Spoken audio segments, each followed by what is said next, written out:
What's going on, everyone? I hope you're doing well.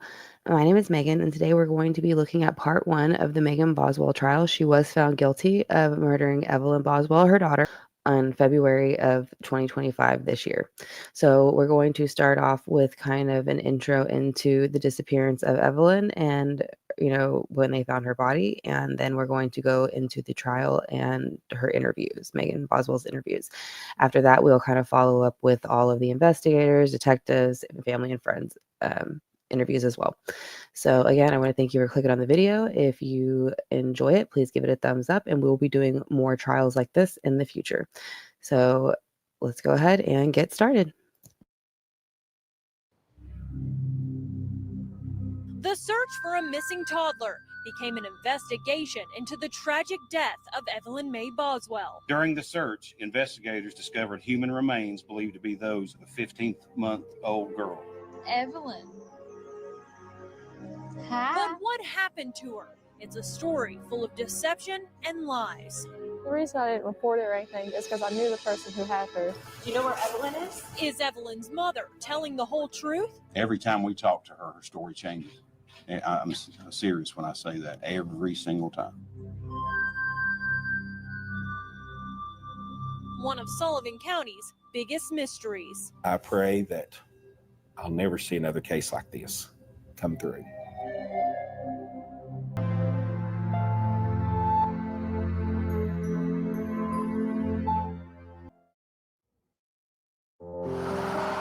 It all starts here in Sullivan County, Tennessee.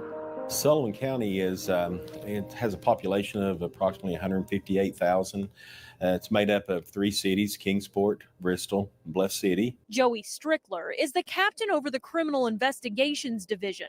He spent 30 years at the Sullivan County Sheriff's Office, but he didn't know that a phone call was about to change his life. On February 18th, a call was made to the Department of Children's Services. We were notified of a missing child. Immediately after the Department of Children's Services, their investigators contacted the sheriff's office. Immediately, our investigators went with them to try to find the child.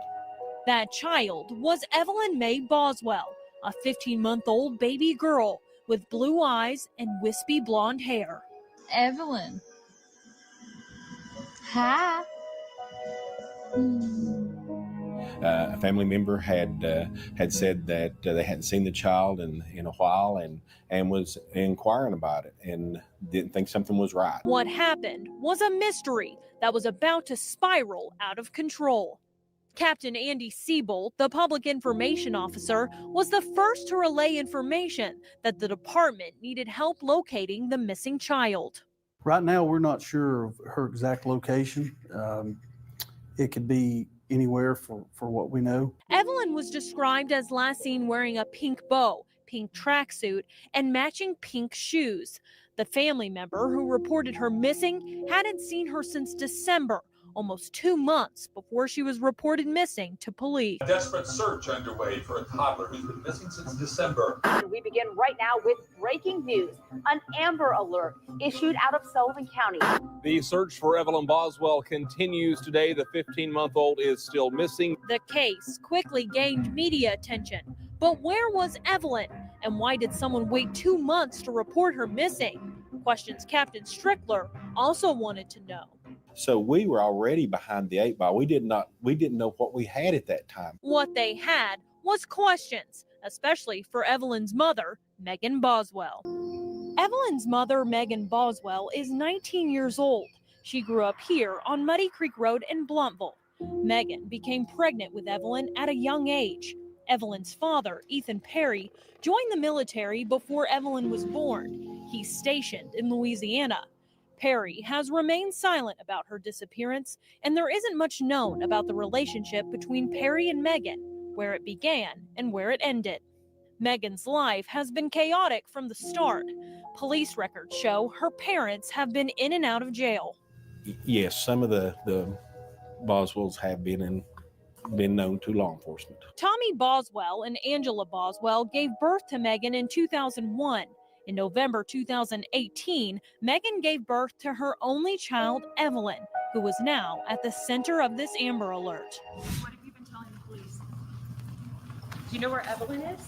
On February 21st, just 2 days after Evelyn was reported missing, Megan was seen leaving juvenile court in Bristol. Because she was a minor, the reason for that court appearance is sealed. Finding Evelyn is our main concern and our top priority at this time. That same day, Sullivan County Sheriff Jeff Cassidy addressed the media, saying they needed help locating a stolen gray BMW. This vehicle with the occupants is a gray 2007 BMW with Tennessee tags 3M96W9. I am personally donating $1,000 for award for any information that results in the safe return of Evelyn, and would like to solicit other community members or anybody from the nation to attach themselves with me to aid in bringing sweet Evelyn home. At the same time the sheriff of Sullivan County spoke with the public about Evelyn's disappearance, Megan Boswell was having her own news conference with WCYB. I just want her back. That's my child. Megan had an answer for why she would wait so long to report her little girl missing. Well, the reason I didn't report it or anything is because I knew the person who had her, and I didn't want them to run away with her. And as soon as they thought anything was going on, they just kind of vanished. But who was the person she dropped her off with? Those questions she wasn't answering. They should just bring her back. They obviously know what's going on, and they need to bring her back home. Megan explained that she was scared that if she tried to get her daughter back, the person who had her would vanish. I just want her back. That's all I can think about, is just getting her back. She pleaded with the public to bring her child back and admitted she would have handled the situation a bit differently if she could do it all over again. Yeah, I probably called the first day. I should have, but I just didn't want them to run with her. Now the search was on. Evelyn was still missing, and so was that mysterious gray BMW.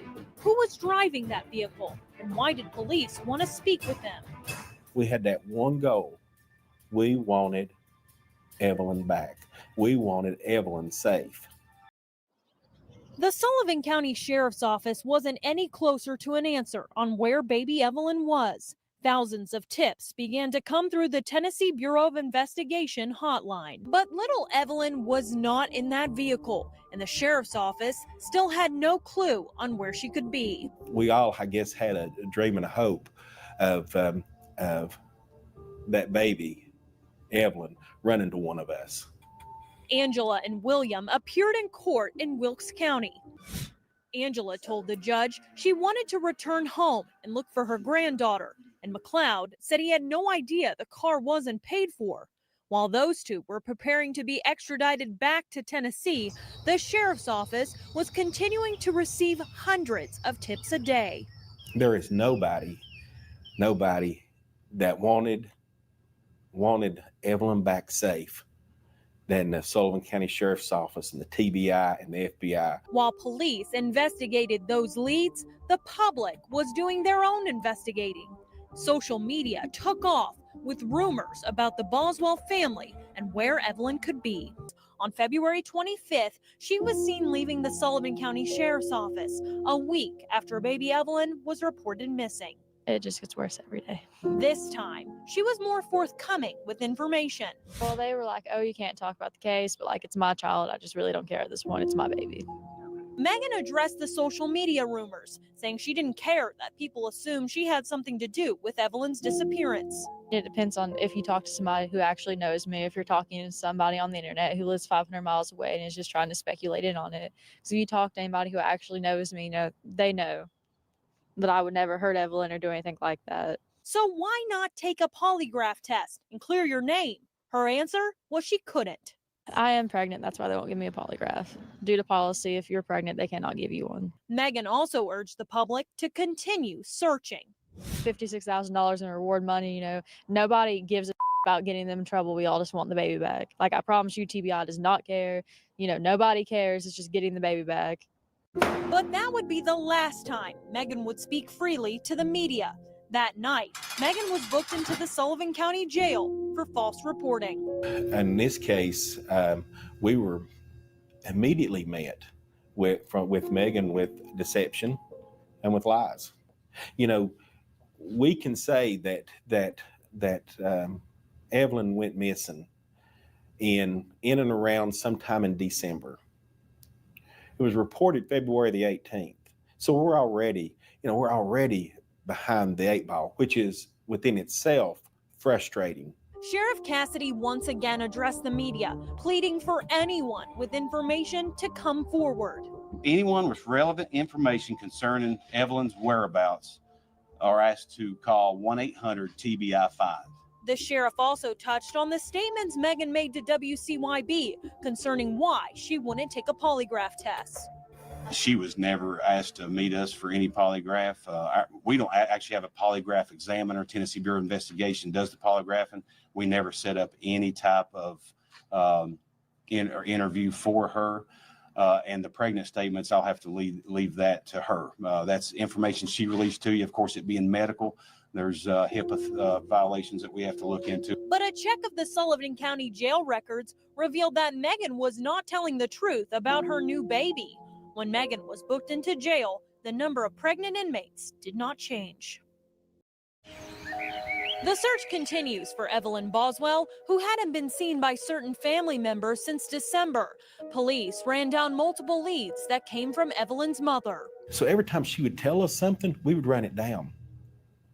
Because that's what our desire was. We wanted to get Evelyn back home safe. Angela Boswell and her boyfriend William were still in the Sullivan County Jail.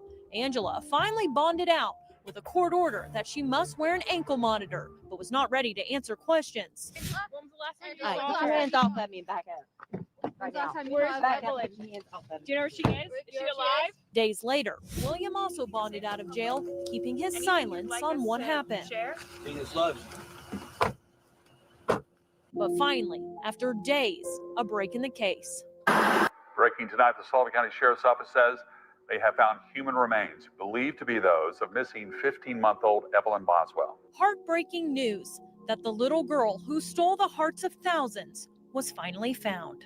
It's just like we adopted her, and we wanted we just wanted to be, we all wanted to be her savior, to take her, to keep her from harm's way. And, it's absolutely, these type of cases will destroy you. Her body surrounded by her toys and diapers. So what happens next? It's not over. Thousands wanting justice for Evelyn. The discovery of Evelyn's body brought a sad and heartbreaking end to a nationwide search. Those things you don't forget. They are forever emblazoned in your heart and your mind, and you can't forget them. Evelyn would never see her first day of school. She would never get to explore the world, but she would also never know fear or sadness. I think to a point there was some relief knowing that as for me, that Evelyn was not in harm's way anymore, and that she wasn't hurt, and she wasn't in danger no more. So there was a relief to that.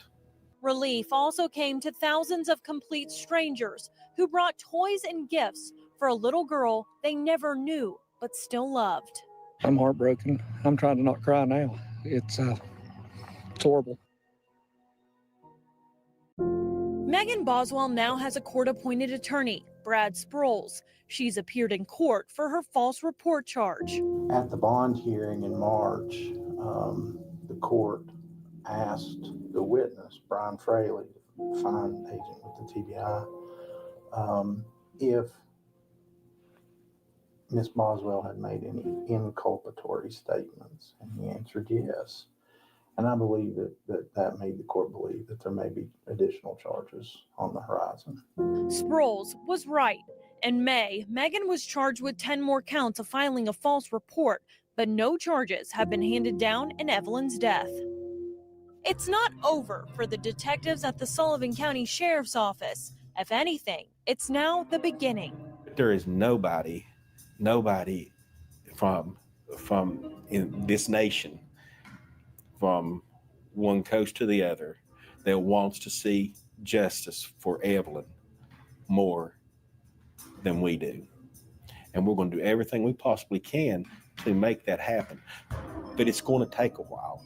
While the ending of this story is unclear, what is clear is investigators are vowing to fight for answers for little Evelyn.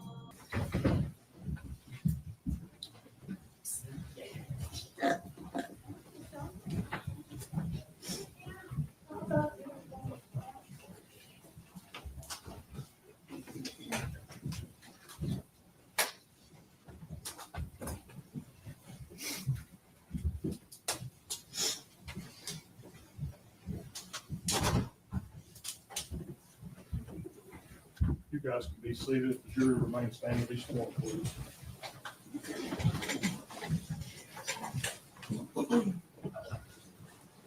While they're moving the furniture, Julie, just raise your right hand. Do you solemnly swear or affirm that you will well and truly try the issues to be joined between the state of Tennessee and the defendant and the true verdict rendered thereto according to law and evidence, so help you God?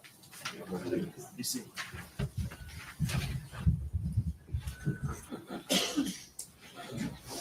Thank you, Judge. Presentment, case number S-72-869, State of Tennessee, County of Sullivan. Criminal court charge, first-degree murder, count 1. The grand jurors for Sullivan County, Tennessee, being duly impaneled and sworn, upon their oath present and say that Megan Boswell, on or about December 2019, in the state and county aforesaid, and before the finding of this presentment, did unlawfully, feloniously, intentionally, and with premeditation kill Evelyn Mae Boswell, contrary to Tennessee Code annotated section 39-13-202A1, and against the peace and dignity of the state of Tennessee, signed Barry P. Staubus, District Attorney General. Charge, felony murder, count 2. The grand jurors for Sullivan County, Tennessee, being duly impaneled and sworn, upon their oath present and say that Megan Boswell, on or about December 2019, in the state and county aforesaid, and before the finding of this presentment, did unlawfully and feloniously kill Evelyn Mae Boswell, a human and being, said killing being committed in the perpetration of or attempt to perpetrate the felony crime of aggravated child abuse, contrary to Tennessee Code annotated section 39-13-202A2, and against the peace and dignity of the state of Tennessee, signed Barry P. Staubus, District Attorney General. Charge, felony murder, count 3. The grand jurors for Sullivan County, Tennessee, being duly impaneled and sworn, upon their oath present and say that Megan Boswell, on or about December 2019, in the state and county aforesaid, and before the finding of this presentment, did unlawfully and feloniously kill Evelyn Mae Boswell, a human and being, said killing being committed in the perpetration of or attempt to perpetrate the felony crime of aggravated child neglect, contrary to Tennessee Code annotated section 39-13-202A2, and against the peace and dignity of the state of Tennessee, signed Barry P. Staubus, District Attorney General. Charge, aggravated child abuse, count 4. The grand jurors for Sullivan County, Tennessee, being duly impaneled and sworn, upon their oath present and say that Megan Boswell, on or about December 2019, in the state and county aforesaid, and before the finding of this presentment, did unlawfully, feloniously, knowingly, and other than by accidental means, treat Evelyn Mae Boswell, date of birth November 21st, 2018, a child under 8 years of age, in such a manner as to inflict serious bodily injury, contrary to Tennessee Code annotated section 39-15-402, a Class A felony, and against the peace and dignity of the state of Tennessee, signed Barry P. Staubus, District Attorney General. Charge, aggravated child neglect, count 5. The grand jurors for Sullivan County, Tennessee, being duly impaneled and sworn, upon their oath present and say that Megan Boswell, on or about December 2019, in the state and county aforesaid and before the finding of this presentment did unlawfully, feloniously, and knowingly neglect a child, Evelyn Mae Boswell, date of birth November 21st, 2018, a child 8 years of age or less, so as to adversely affect the child's health and welfare. And the act of neglect resulted in serious bodily injury to the child, Evelyn Mae Boswell. Contrary to Tennessee Code Annotated Section 39-15-402, a Class A felony, and against the peace and dignity of the state of Tennessee, signed Barry P. Staubus, District Attorney General. Charge, tampering with evidence, count 6. The grand jurors for Sullivan County, Tennessee, being duly impaneled and sworn, upon their oath present and say that Megan Boswell, on or about December 2019, in the state and county aforesaid, and before the finding of this presentment, did unlawfully, knowingly, and feloniously alter, destroy, or conceal evidence with the intent to impair its availability, verity, or legibility as evidence in an investigation. The said Megan Boswell, knowing that an investigation was pending or in progress, contrary to Tennessee Code Annotated Section 39-16-503, a Class C felony, and against the peace and dignity of the state of Tennessee, signed Barry P. Staubus, District Attorney General. Charge, false report, count 7. The grand jurors for Sullivan County, Tennessee, being duly impaneled and sworn, upon their oath present and say that Megan Boswell, on or about February 18th, 2020, in the state and county aforesaid and before the finding of this presentment, did unlawfully, knowingly, and feloniously make a statement in response to a legitimate inquiry by Sullivan County Sheriff's Detective Tracy Haraz, a law enforcement officer, concerning a material fact about an offense or incident within the officer's concern, to wit, the disappearance of the defendant's infant daughter, Evelyn Boswell, knowing that the statement was false and with the intent to obstruct or hinder the officer from preventing the offense or incident from occurring or continuing to occur.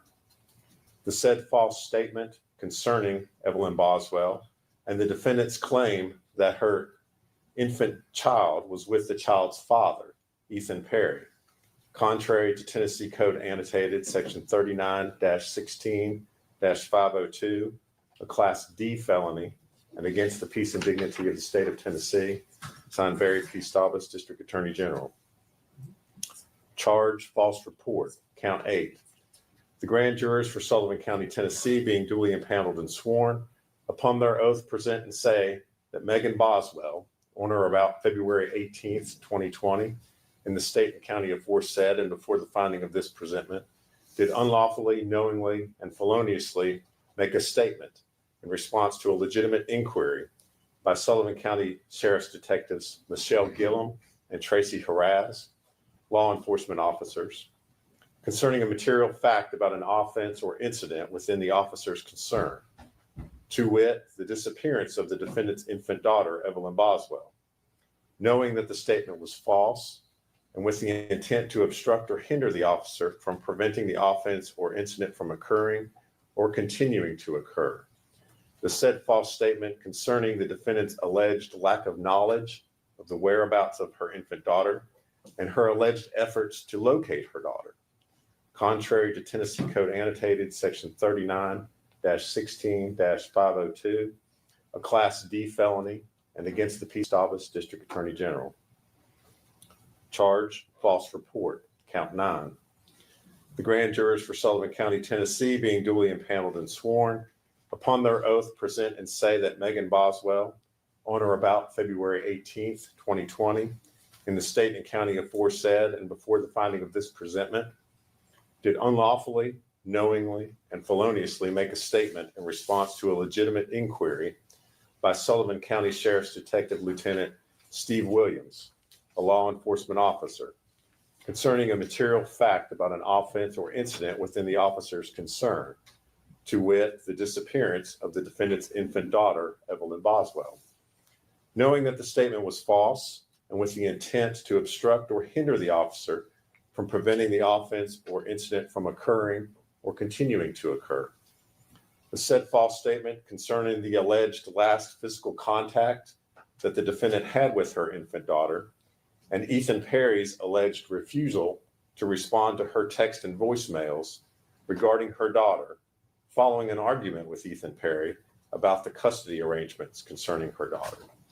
Contrary to Tennessee Code Annotated, Section 39-16-502, a Class D felony, and against the peace and dignity of the state of Tennessee, signed Barry P. Stavas, District Attorney General. Charge, false report, count 10.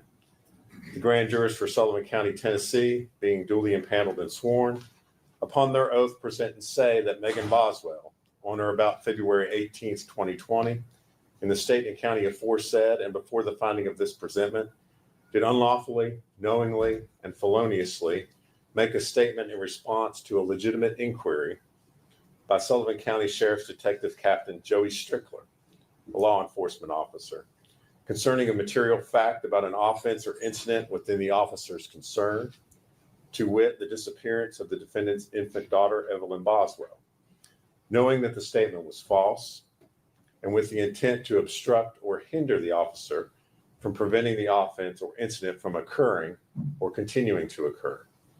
The said false statement concerning the defendant's alleged last physical contact with her infant daughter and the defendant's alleged lack of knowledge of the whereabouts of her infant daughter, even though she had concerns that her daughter was possibly injured.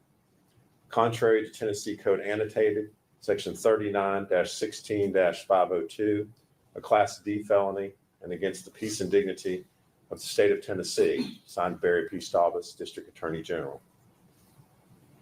Charge, false report, count 11.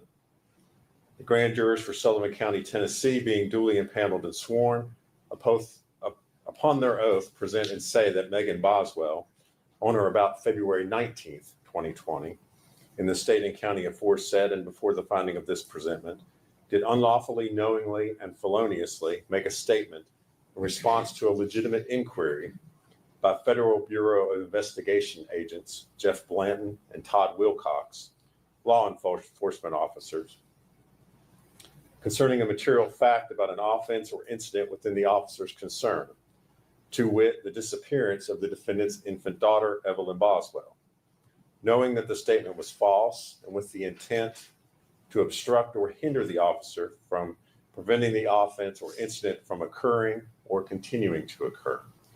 The said false statement concerning the alleged time frame of when the defendant gave her infant daughter to Ethan Perry to keep, since she could not handle her daughter anymore, and Ethan Perry's alleged threats to take the defendant to court to address the custody of their daughter. Contrary to Tennessee Code Annotated, Section 39-16-502, a Class D felony, and against the peace and dignity of the state of Tennessee, signed Barry P. Stavas, District Attorney General. Charge, false report, count 12.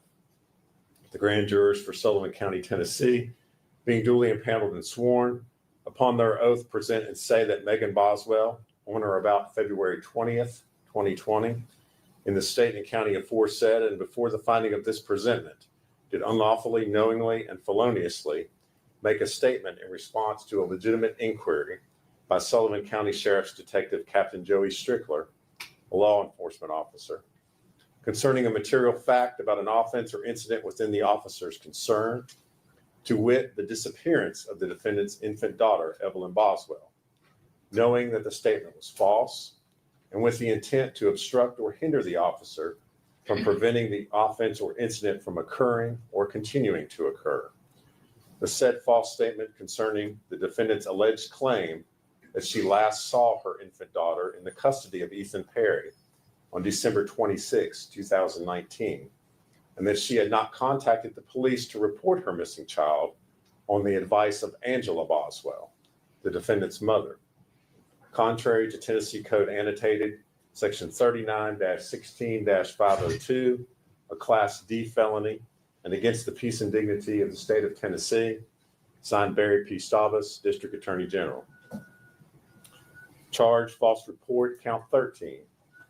The grand jurors for Sullivan County, Tennessee, being duly impaneled and sworn, upon their oath present and say that Megan Boswell, on or about February 20th, 2020, in the state and county aforesaid and before the finding of this presentment, did unlawfully, knowingly, and feloniously make a statement in response to a legitimate inquiry by Tennessee Bureau of Investigation Agent David Gratz and Sullivan County Sheriff's Detective Sergeant Matt Price, law enforcement officers, concerning a material fact about an offense or incident within the officer's concern, to wit, the disappearance of the defendant's infant daughter, Evelyn Boswell, knowing that the statement was false and with the intent to obstruct or hinder the officer from preventing the offense or incident from occurring or continuing to occur.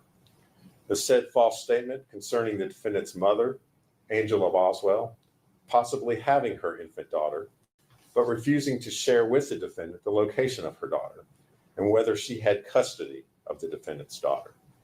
Contrary to Tennessee Code Annotated, Section 39-16-502, a Class D felony, and against the peace and dignity of the state of Tennessee, signed Barry P. Staubus, District Attorney General. Charge, false report, count 14. The grand jurors for Sullivan County, Tennessee, being duly impaneled and sworn, upon their oath present and say that Megan Boswell, on or about February 20th, 2020, in the state and county aforesaid, and before the finding of this presentment, did unlawfully, knowingly, and feloniously make a statement in response to a legitimate inquiry by Tennessee Bureau of Investigation Agent David Gratz and Sullivan County Sheriff's Detective Sergeant Matt Price, law enforcement officers, concerning a material fact about an offense or incident within the officer's concern, to wit, the disappearance of the defendant's infant daughter, Evelyn Boswell, knowing that the statement was false and with the intent to obstruct or hinder the officer from preventing the offense or incident from occurring or continuing to occur. The said false statement concerning the defendant's mother, Angela Boswell, allegedly having taken her infant daughter in mid-December of 2019 and refusing to tell the defendant of her daughter's location, and that she allegedly did not call the police to report her infant daughter missing out of fear that her mother, Angela Boswell, would harm Evelyn Boswell. Contrary to Tennessee Code Annotated, Section 39-16-502, a Class D felony, and against the peace and dignity of the state of Tennessee, signed Barry P. Staubus, District Attorney General. Charge, false report, count 15. The grand jurors for Sullivan County, Tennessee, being duly impaneled and sworn, upon their oath present and say that Megan Boswell, on or about February 20th, 2020, in the state and county aforesaid and before the finding of this presentment, did unlawfully, knowingly, and feloniously make a statement in response to a legitimate inquiry by Tennessee Bureau of Investigation Agent David Gratz and Sullivan County Sheriff's Detective Sergeant Matt Price, law enforcement officers, concerning a material fact about an offense or incident within the officer's concern, to wit, the disappearance of the defendant's infant daughter, Evelyn Boswell, knowing that the statement was false and with the intent to obstruct or hinder the officer from preventing the offense or incident from occurring or continuing to occur. The said false statement concerning the defendant's mother, Angela Boswell, having allegedly taken her infant daughter because Angela Boswell believed that the defendant owed her money, and that the defendant's mother, Angela Boswell, had allegedly told her that Evelyn Boswell would not be returned to the defendant until the money was paid. Contrary to Tennessee Code Annotated, Section 39-16-502, a Class D felony, and against the peace and dignity of the state of Tennessee, signed Barry P. Staubus, District Attorney General. Charge, false report, count 16. The grand jurors for Sullivan County, Tennessee, being duly impaneled and sworn, upon their oath present and say that Megan Boswell, on or about February 21st, 2020, in the state and county aforesaid and before the finding of this presentment, did unlawfully, knowingly, and feloniously make a statement in response to a legitimate inquiry by Tennessee Bureau of Investigation Agent David Gratz and Sullivan County Sheriff's Detective Sergeant Matt Price, law enforcement officers, concerning a material fact about an offense or incident within the officer's concern, to wit, the disappearance of the defendant's infant daughter, Evelyn Boswell, knowing that the statement was false and with the intent to obstruct or hinder the officer from preventing the offense or incident from occurring or continuing to occur. The said false statement concerning her mother, Angela Boswell, allegedly having Evelyn Boswell at an unknown location, and that despite the efforts of the defendant to find her infant daughter, she allegedly did not know the whereabouts of her infant daughter and did not have any additional information to provide to law enforcement in their attempts to find the missing child. Contrary to Tennessee Code Annotated, Section 39-16-502, a Class D felony, and against the peace and dignity of the state of Tennessee, signed Barry P. Staubus, District Attorney General. Charge, false report, count 17.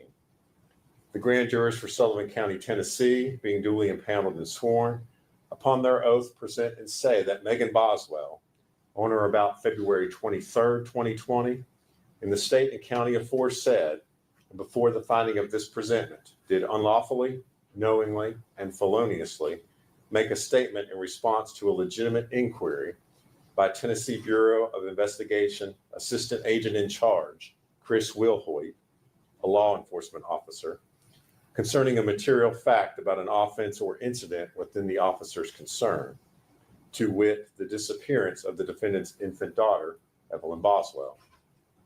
Knowing that the statement was false and with the intent to obstruct or hinder the officer from preventing the offense or incident from occurring or continuing to occur. Concerning the defendant's mother, Angela Boswell, allegedly having given the defendant's infant daughter, Evelyn Boswell, to another person who Angela Boswell refused to name, and that her infant child was safe and would have a better life with the unknown person than with the defendant. Contrary to Tennessee Code Annotated, Section 39-16-502, a Class D felony, and against the peace and dignity of the state of Tennessee, signed Barry P. Staubus, District Attorney General. Charge of use of a corpse, count 19.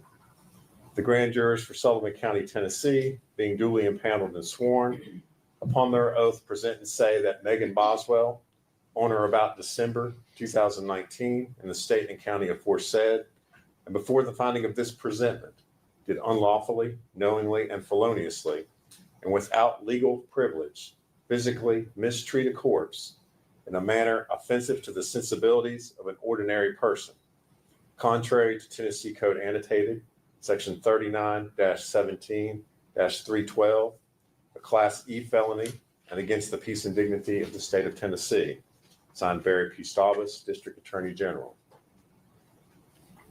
Charge, failure to report a death under suspicious, unusual, or unnatural circumstances, count 20.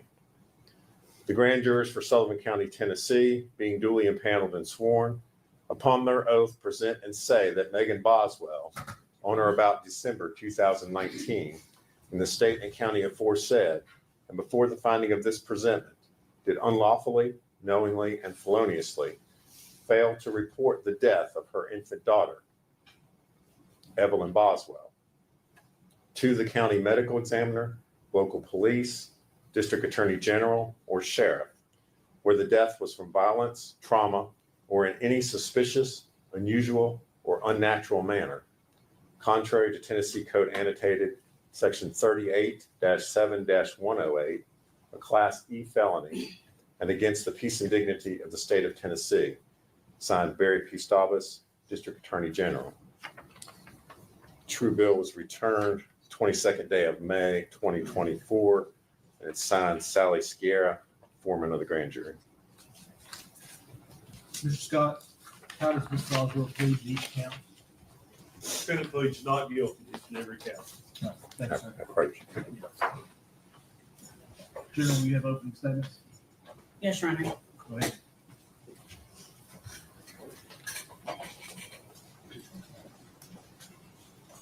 Good morning.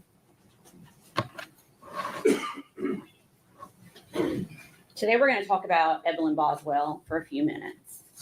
In 2019, Evelyn Boswell was a bright, growing little girl, full of life, healthy, learning to walk, learning to talk, doing all the things that a 12-month-old child would do. Which means today, 5 years later, Evelyn Boswell would be 6 years old. She would be possibly in kindergarten, learning to read, maybe taking her first ballet class or her first soccer game, learning to tie her shoes, all of the things that we think of that are firsts for 6-year-old children. But based upon the last 2 days of our jury selection, we all know that Evelyn Boswell is not going to do any of those things. We all know that all of that was taken away from her in December of 2019 by the defendant, Megan Boswell. And her life wasn't just cut short. It's not just a tragedy. Her life was violently ripped away from her. And we can all agree that it's a shock. It's a tragedy when a child dies. It's upsetting. It upsets all of us. You'll hear phrases like gone too soon. What a tragedy. A child has such a life ahead of them. And a lot of times it is a tragedy. And in this case, it's a tragedy too. But in this case, it was a preventable tragedy. There's so much more to this story that you are going to hear. Because Evelyn did not have to die. Evelyn could be here today. And so today, 5 years later, we are asking you to give justice to Evelyn Boswell. During this trial, you will learn that the one person, Evelyn's mother, Megan Boswell, who was entrusted more than anyone else to take care of her, to keep her safe, to protect her, that she failed her in the worst possible way.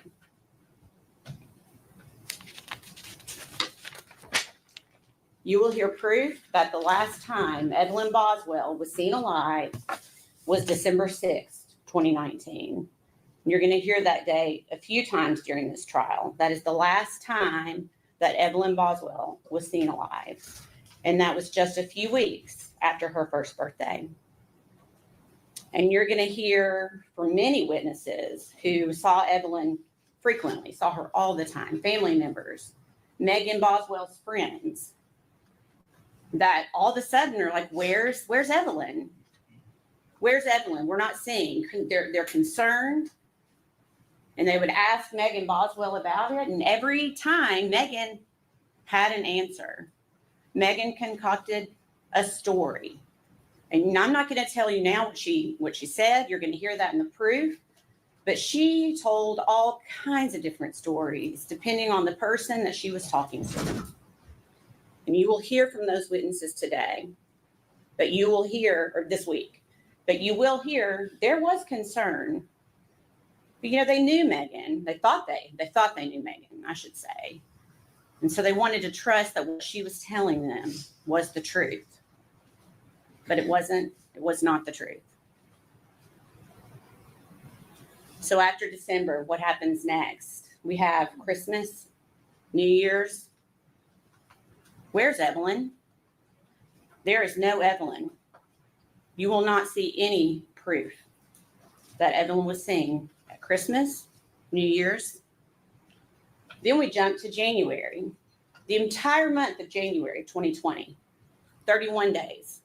Where's Evelyn? There's no Evelyn.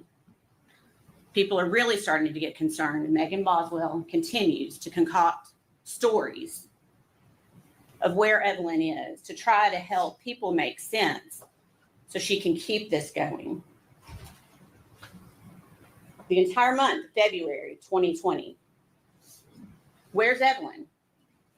Again, at this point, family is really starting to get concerned that they have not seen Evelyn. And they're asking questions. Months pass. We're not talking about weeks. We are talking about over 2.5 months that Evelyn Boswell is missing. The defendant is not even just canceling her well visits. She's no-showing. She's just not showing up because she knows where Evelyn is. But again, even to the pediatrician's office, she has to concoct a story about forgetting the appointment maybe, or I got my days mixed up. Always a story, always a story.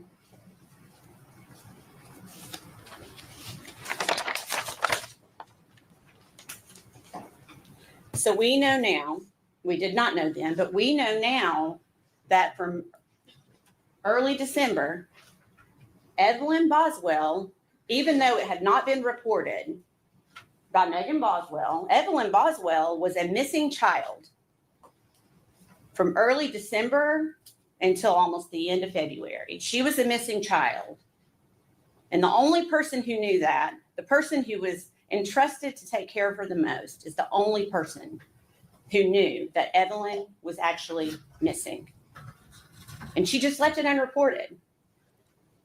Over 2 months later, finally, Megan Boswell's dad, Tommy Boswell, finally essentially puts an ultimatum down on his daughter and says, I'm tired of the stories.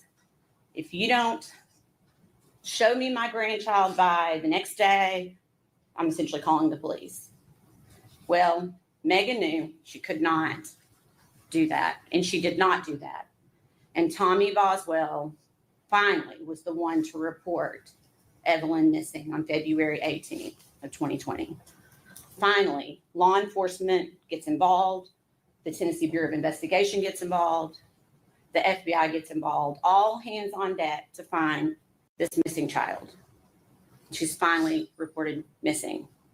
But it's important to note that it was not Megan Boswell that reported her child missing. Megan Boswell never reported her child missing.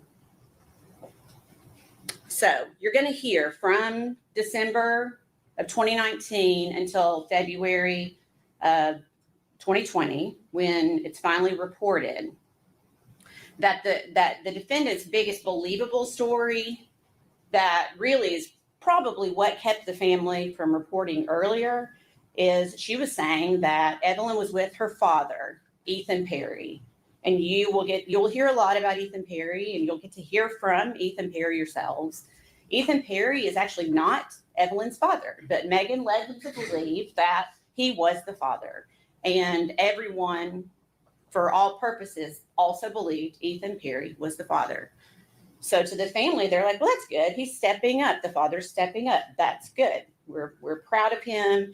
And that is the story that Megan Boswell told mostly to her family, to her friends. You were going to hear a lot of testimony about her just telling everyone that Ethan Perry has gotten Evelyn. First, you'll hear that they're trading weeks, but doesn't make sense because people are still not seeing Evelyn. So then Megan took it one step further, where he took her to court and got emergency custody, blaming her for something. And again, not true.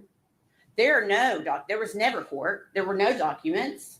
Juvenile court was never involved. It was just another story that Megan Boswell was telling because she knew where Evelyn was, and she had to keep perpetuating this lie.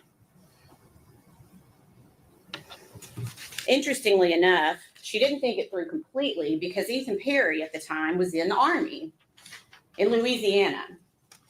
He lived in barracks, and I think we all understand and know that in the barracks, there's not going to be a toddler running around. But Megan Boswell, in perpetuating that story, she didn't care. She got the entire Army involved in this to go investigate this poor guy who was trying to serve our country in Louisiana, pulling him out of his duty. I can't imagine the chaos that caused, all because Megan Boswell wanted to perpetuate this lie. And Ethan Perry didn't even see Evelyn in December. You will hear that he came in to visit his grandparents on leave. He never saw Evelyn Boswell over Christmas or over December. And we all know why now. But at the time, Megan, again, tells the story. Evelyn has the flu. She can't come. And you will hear the testimony that no one saw, no one, not Ethan Perry or anyone else saw Evelyn Boswell in December. The hard part. From early December of 2019 until later when her body was found, Evelyn was always in the same place. And Megan Boswell knew that. Megan Boswell knew that because she is the one that put Evelyn there. She placed Evelyn's body in a kitchen trash can, her own trash can from her home, from the trailer that she shared with Evelyn. And she hid that trash can in her own childhood playhouse on her father's property, a playhouse that you will see no one has been in for a very long time, and that it was Megan's. It was personal to Megan, not to anyone else. And you're going to hear that Evelyn was put into the trash can upside down is the best way to describe it, head down, in a bag of trash filled with food debris, broken eggs, her body just placed in there by the defendant. You will see that there was a blanket tightly wrapped around Evelyn's body, pulled up over her face, and quite a bit of aluminum foil then wrapped around her head.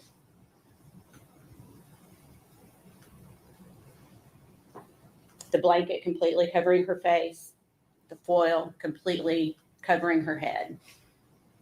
Upside down in a trash can, still in her purple fleece onesie and diaper. And as terrible as it is to say, you are going to hear that she just wasn't placed in the trash can, but then another trash bag was placed on top of her.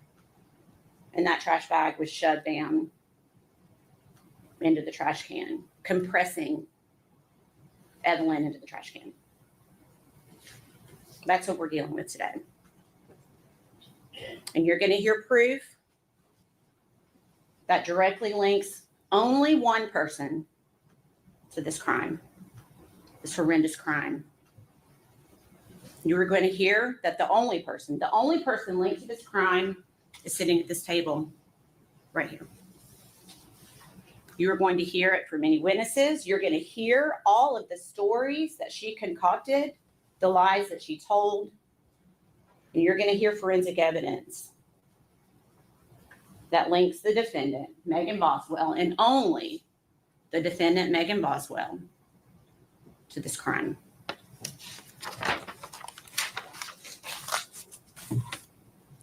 One step further. This entire time, Evelyn is decaying, decomposing in this trash can, again, upside down and compressed. What is Megan Boswell doing? Is she mourning her child? Is she worried? Is she scared? What is she doing? What would a mother be doing? Well, it's not what Megan Boswell was doing. And you're going to hear that because Megan Boswell got a new boyfriend, and it conveniently happened at pretty much exactly the same time that Evelyn disappears. When no one sees Evelyn again, Megan Boswell has decided she's just going to, Evelyn just out of the head, and she's moving on with her life. And she is living her best life, and you will hear that. She has this new boyfriend who has money, or at least she thinks he has money, and she's going to have a better life for herself. Not her child, but for herself. You will hear that she takes trips. She's clearly falling in love. She moves out of the trailer that she was living in with her child and moves in with this guy within weeks into his home in a very nice neighborhood in Bluntville, Tennessee. You are going to hear testimony that Megan Boswell is taking trips to Gatlinburg, to Pigeon Forge, staying at Margaritaville Hotel, all while her child is upside down decomposing in a trash can. You will never hear that Megan Boswell was upset, mourning her child, crying. All she does is continue to concoct lies to cover up what she did. Is that what a mother does?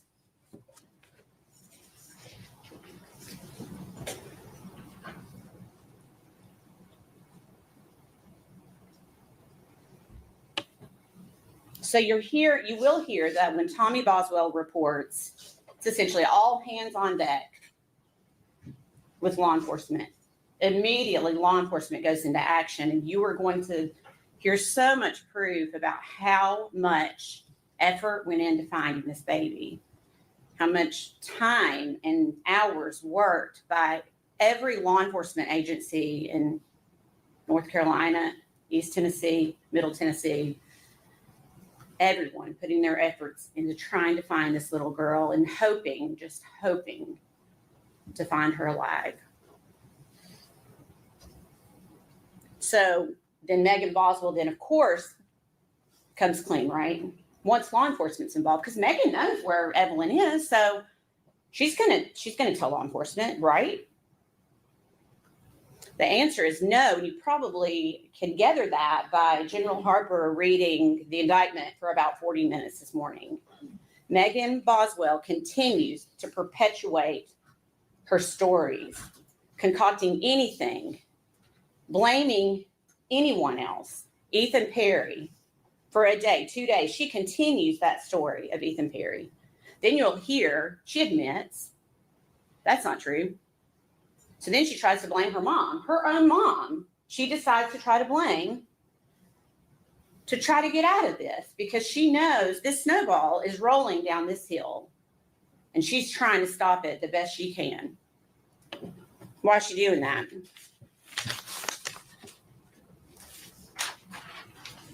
It's because she knows that she brutally murdered her child and she's trying to cover it up.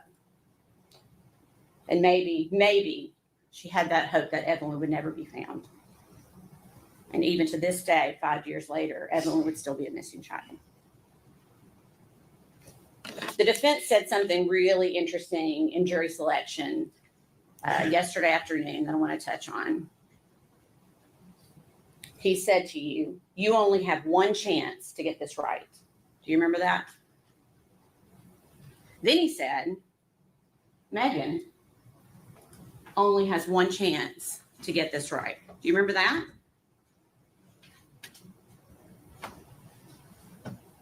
I submit to you, Megan Boswell has already had her chance.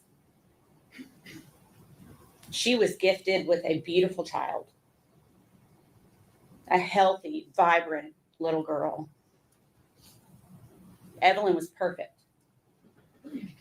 Megan Boswell already had her chance.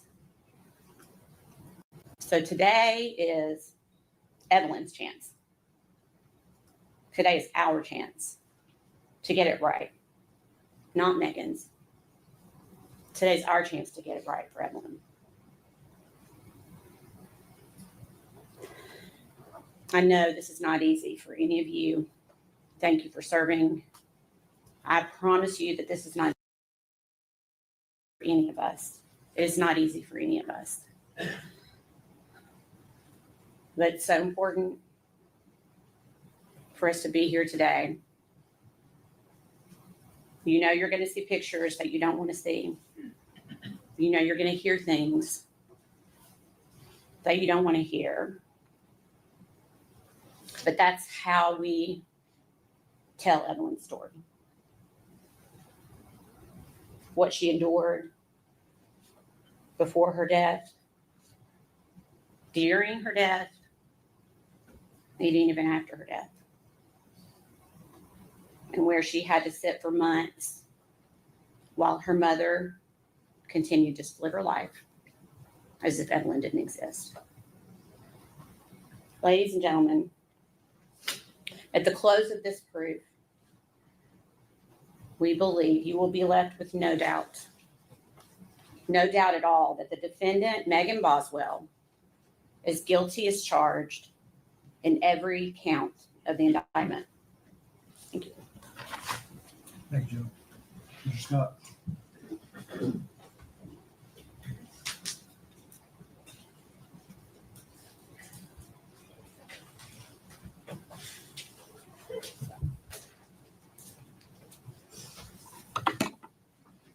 Morning. She's right about some things.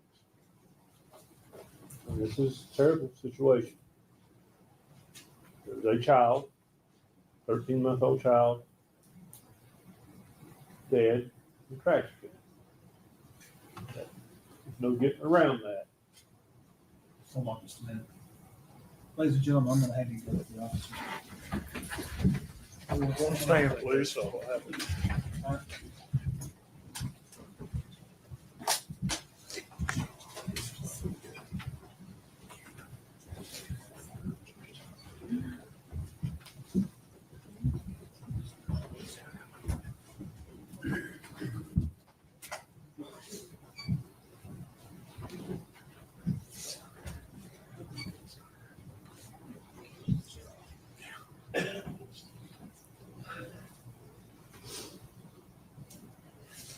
Maybe seated, thank you. Who are you with? All right. Are you the designated still photographer? Yes, sir. If that flash goes off again, you'll have 10 days in jail. Sorry. The order's very clear. Yes, Your There'll Honor. be no lights, there'll be no flash. That's disruptive to the jury, that's disruptive to the lawyers, that's disruptive to this process, and I'm not even kidding. If I see another light, whoever it comes from will immediately be held in criminal contempt of this court and taken to a jail for 10 days. Yes, Your Honor, I'm sorry. I have it on not flash on my settings. Well, it went off because it was right in my face.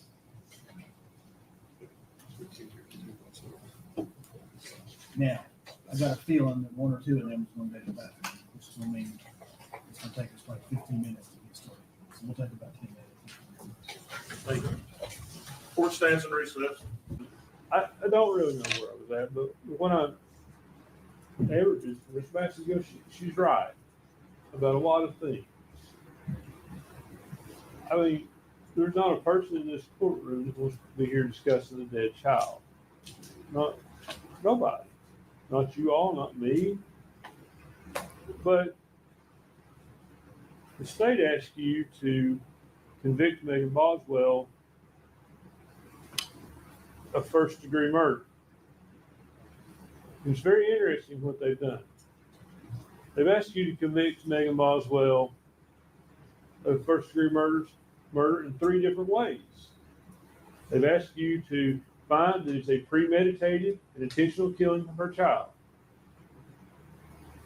And then they're asking you to find that it's a murder that is perpetrated as part of child abuse.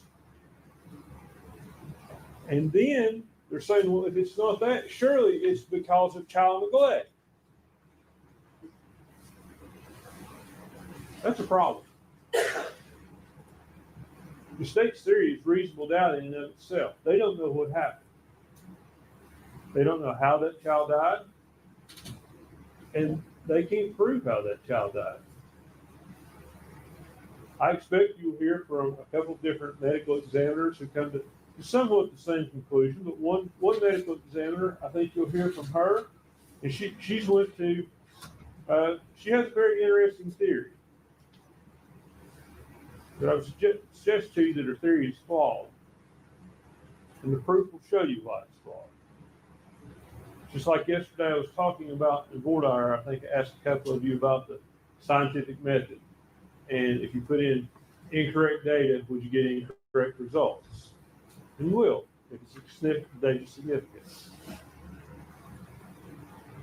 The state asks you, I anticipate this medical examiner, based on her testimony in another hearing, is going to say that this child was alive when it's placed in a trash can.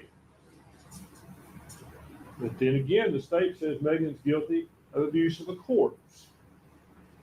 Those theories are not consistent. They're not consistent with this. What the state hasn't talked to you about is the possibility of what if this was accidental? What if Megan or Hunter Wood rolled over the child in the bed? And I find this unreasonable, honestly. I find it unreasonable that you roll over on your child in the bed and you don't call 911. But I'm 49 years old.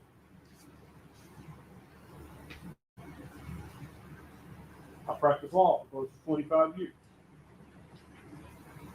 Ms. Carper talked about yesterday how your life experiences are different. Well, mine are certainly different than Megan's. When this child died, she was 18 years old. Now, you heard about what a great father Tommy Boswell was and how involved he was. What you didn't hear is Megan had that child because while she was in foster care. That's how involved Tommy Boswell was. She was in foster care when she had the child. I think you'll hear a lot in this trial about how she came up. And I like to tell people, and I do tell people, I've never had a hard day in my life. I've never went hungry. I've never not had a place to live. I've never fought a war, and I've never lost a child. And I can't put myself in the position of someone who has lost a child. But that's what I'm going to ask you to do. Put yourself in Megan Boswell's position. She's 18 years old. She's got an older boyfriend. We expect the proof will be that he tells her, don't involve me with this. I don't want to be involved. Because they're scared they're going to get charged with something. That's going to be the proof in this case. And my reaction and your reaction would be different. I would certainly call 911. But I'm not 18 years old. And I sometimes think back to myself and say, I would have called 911 at 18 years old. Then I probably would. But I know a lot of people at 18 years old who wouldn't. Their life experience is different. Their maturity is different. If any of you have kids, some of you probably know that.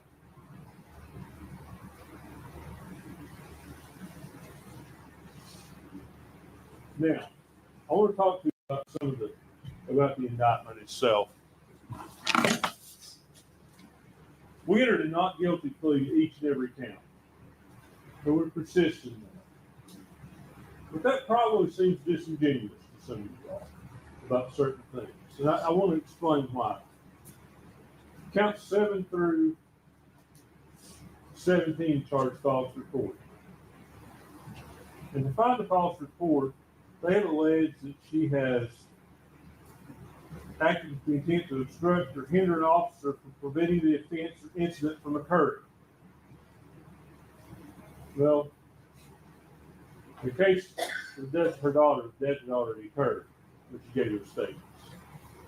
So it's not to hinder an officer in preventing the offense now, or for continuing to occur. That's the first thing. So you have to determine, is she criminally responsible? Did she lie to the police? She absolutely lied to the police. I'm not contesting that. Some of the stuff she said, again, are an 18-year-old girl scared to death, talking to a TBI agent, talking to a police officer, and trying to explain this. She doesn't want to get in trouble. It doesn't mean she murdered her child. It doesn't mean she killed her child.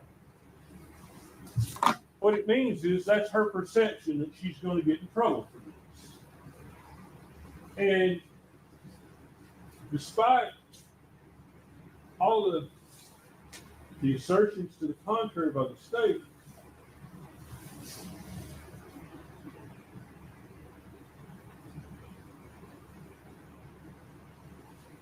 a trial, and I want to choose my words carefully.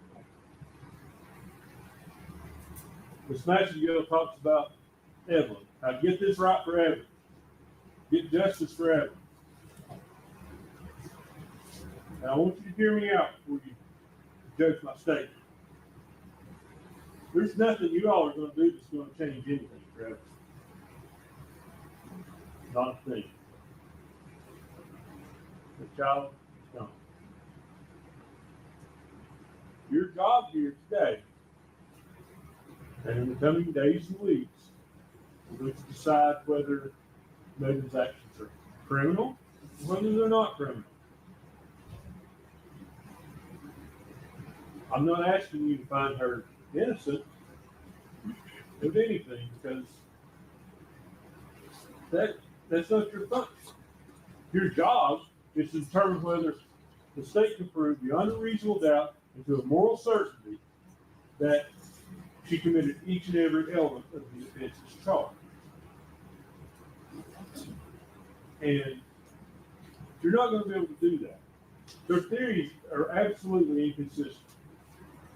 Premeditated murder, oh, well, if we can't prove that, maybe we'll get her by neglect. And I would suggest to you that the investigation into this case, once it focused on Megan Boswell, it focused on Megan Boswell.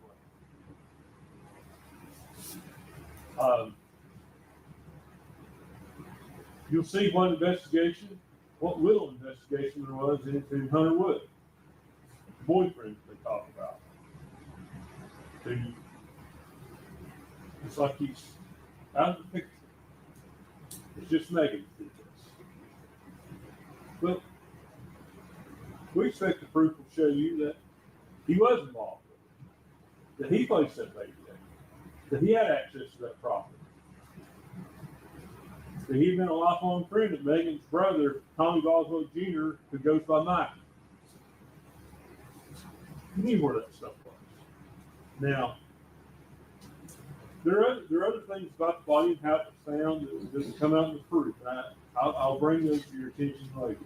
But they will show you that baby wasn't placed in that trash can dead. They will indicate to you that baby was probably moved. Also, I want to touch again on the Smasher Bill's talk about Tommy Boswell. Tommy Boswell just had an epiphany. Well, he had an epiphany after they searched his property over and over, after they had run a cadaver dog by that building where the baby was that didn't get on it. Then one day he'll just pick up the phone and say, hey, I just got to thinking, Megan had this playhouse down here. Maybe you should come and search it. The cadaver dog didn't get it. Seems strange that the TBI searches your property and you would say, search all the buildings. Look at the playhouse. Why? Why do you have an epiphany days later? I bet I know where the child is. You'll hear from him. You'll hear him explain it. You can make your determination if you believe it. But ultimately, you're tasked with determining whether Megan killed that child.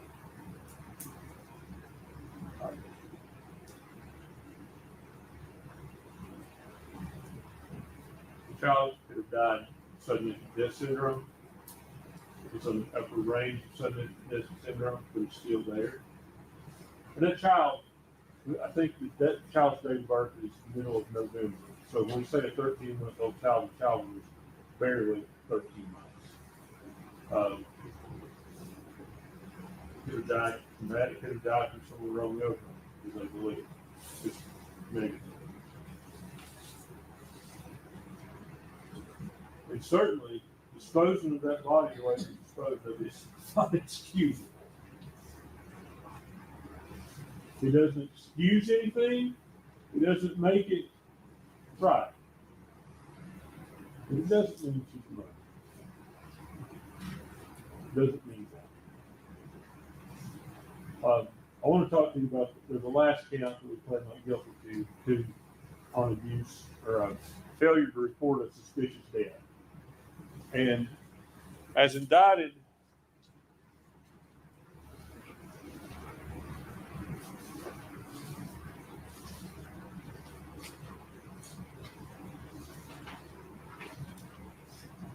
the state chose to indict that where the death was from violence, trauma, or any suspicious or unusual or unnatural manner. Now, I can't deny she didn't report.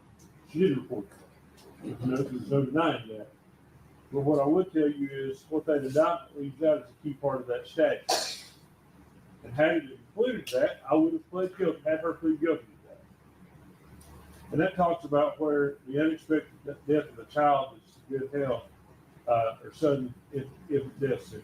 Had that have been included, should have stood up and said, I'm guilty of that. I did that. It's not included because the indictment wants to make it that she committed a violent offense against the child. Lying to the police,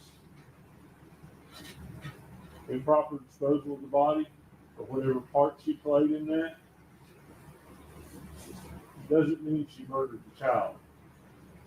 It means she was an 18-year-old girl with pain. That's what you have to think about when you hear this proof.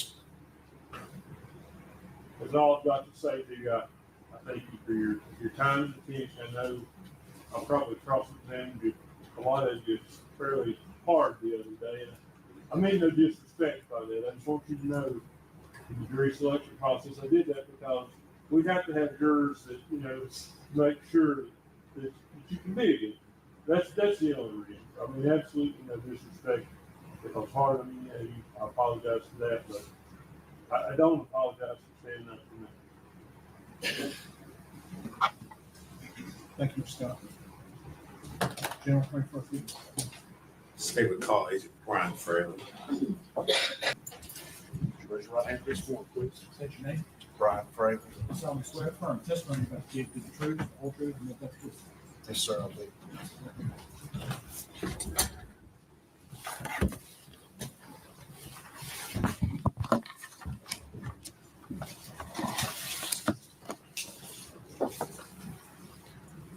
Good morning. Good morning, sir.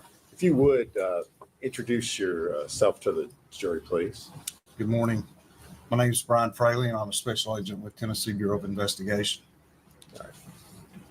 Agent Fraley, how long have you been with the Tennessee Bureau of Investigation? 19 years. All right. What is your current position or assignment there? Senior special agent out of the Johnson City office, assigned to the Criminal Investigation Division. All right.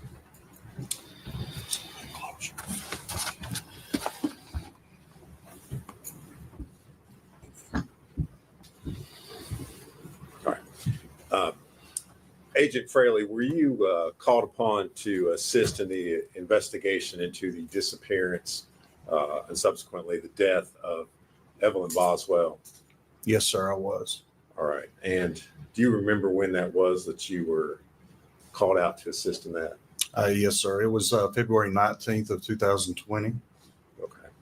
And what was your role when you first got called out? Myself and other agents were called to assist Special Agent Brian Pritchard. He had been called to Sullivan County to assist Sullivan County Sheriff's Department on an Amber Alert on the 18th of the previous day. Okay. And so when you were first called out, this investigation was in regards to a missing child. Is that correct? That's correct. Special Agent Pritchard had been contacted on a missing person case that involved Evelyn Boswell. Tennessee Bureau of Investigation is the only state agency that can actually issue Amber Alerts. We were informed that the initial complaint by a family member, being the grandfather of Evelyn, was Tommy Boswell through Department of Children's Services, also known as DCS, who had contacted the referral to the Sullivan County Sheriff's Department. Sullivan County Sheriff's Department got that referral, contacted us, and Special Agent Pritchard responded after going through a checklist that is required. Instead of just a regular missing person or missing child case, certain things have to be checked off or or validated in order to issue a full-blown Amber Alert. And Agent Fraley, I know you work for the TBI. Were there other law enforcement agencies that were involved in this investigation? Yes, sir. Once it went to a full Amber Alert, which is probably our highest priority at TBI, the FBI was called. Obviously, Sullivan County Sheriff's Department investigators were already involved along with Agent Pritchard. But once we were involved, we have a specific team just for Amber Alert cases out of Nashville that also involve other agents and intelligence analysts. The FBI has a specialized team of trained agents called a CART team, and that's a child abduction response team. And these agents are experts in child abduction, Amber Alert type cases. So within hours of the Amber Alert being issued and certified, there was approximately 40 to 50 FBI, TBI, and intelligence. Again, another picture of the trash can with the trash bag, or the trash bags. There's other items around these. I keep talking about the trash bags and the trash can because they were relevant to us because they looked like they had recently been put there. These other items had dust and cobwebs and looked like they'd been there for years. All right. So yes, right here, behind that shed or yard barn, if you will, was a playhouse, and it's noted Playhouse ROE. ROE is an acronym for us for Recovery of Evidence, which was the body of Evelyn Boswell. Up in the right-hand corner is my notes are like a key to this, which indicates the date, our case number, the location, and my signature with the date, notating that I was the one that drew this sketch. Agent Fraley, you've got the driveway shown through the middle part of that diagram there. Was there any sort of gate or anything that, as far as being able to enter or exit the property? I recall, I think there was a gate at the bottom from Muddy Creek Road to the driveway. All right. Okay. Now, Agent Fraley, you identified an outbuilding that was there on the property. You had said that's where you went first. That's correct. Okay.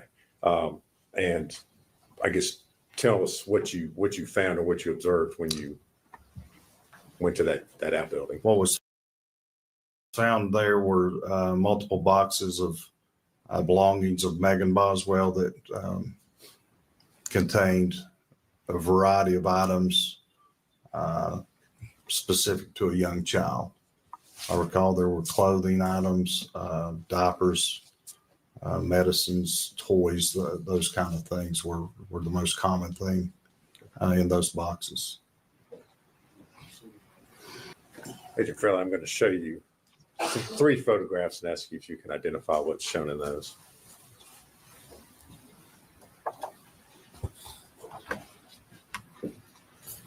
And so the first one is the yard barn or shed that was described and depicted in the sketch.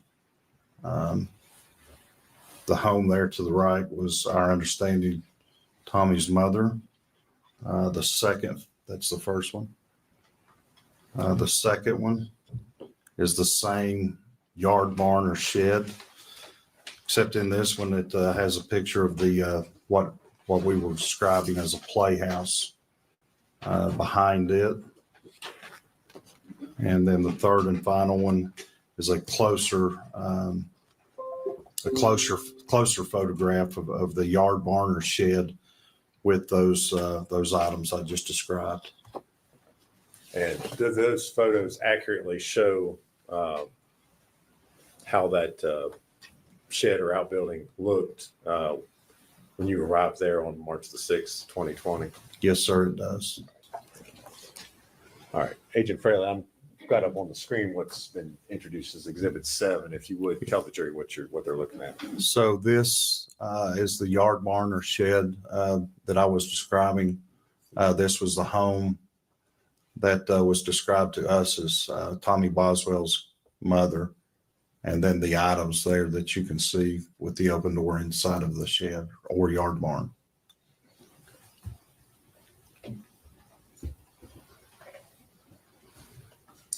And next is Exhibit 8. Yes, sir. Again, the yard barn with the door open, showing those items described. And this building here behind the yard barn is what I described and is notated on my sketch as the playhouse where Evelyn's body was recovered. And next, Exhibit 9. Yeah, again, that's just a closer photograph of the yard barn or shed with those items I described placed inside there.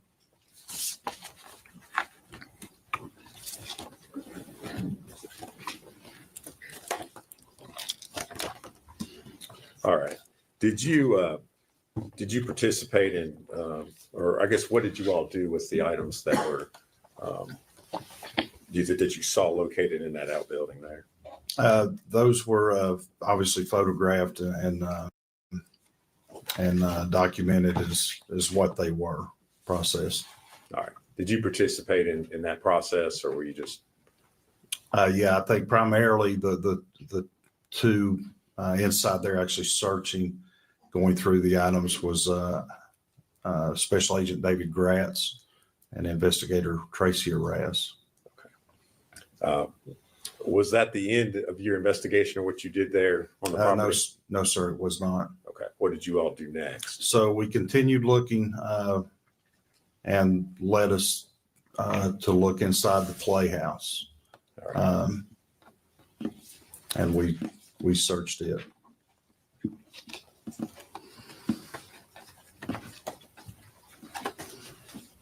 And what did you find, if anything, upon looking in the playhouse? There were, once the door was opened, right inside the door, as the opening of the door, was a trash can, like a tall kitchen model, common trash can, and 2 bags of trash beside of it.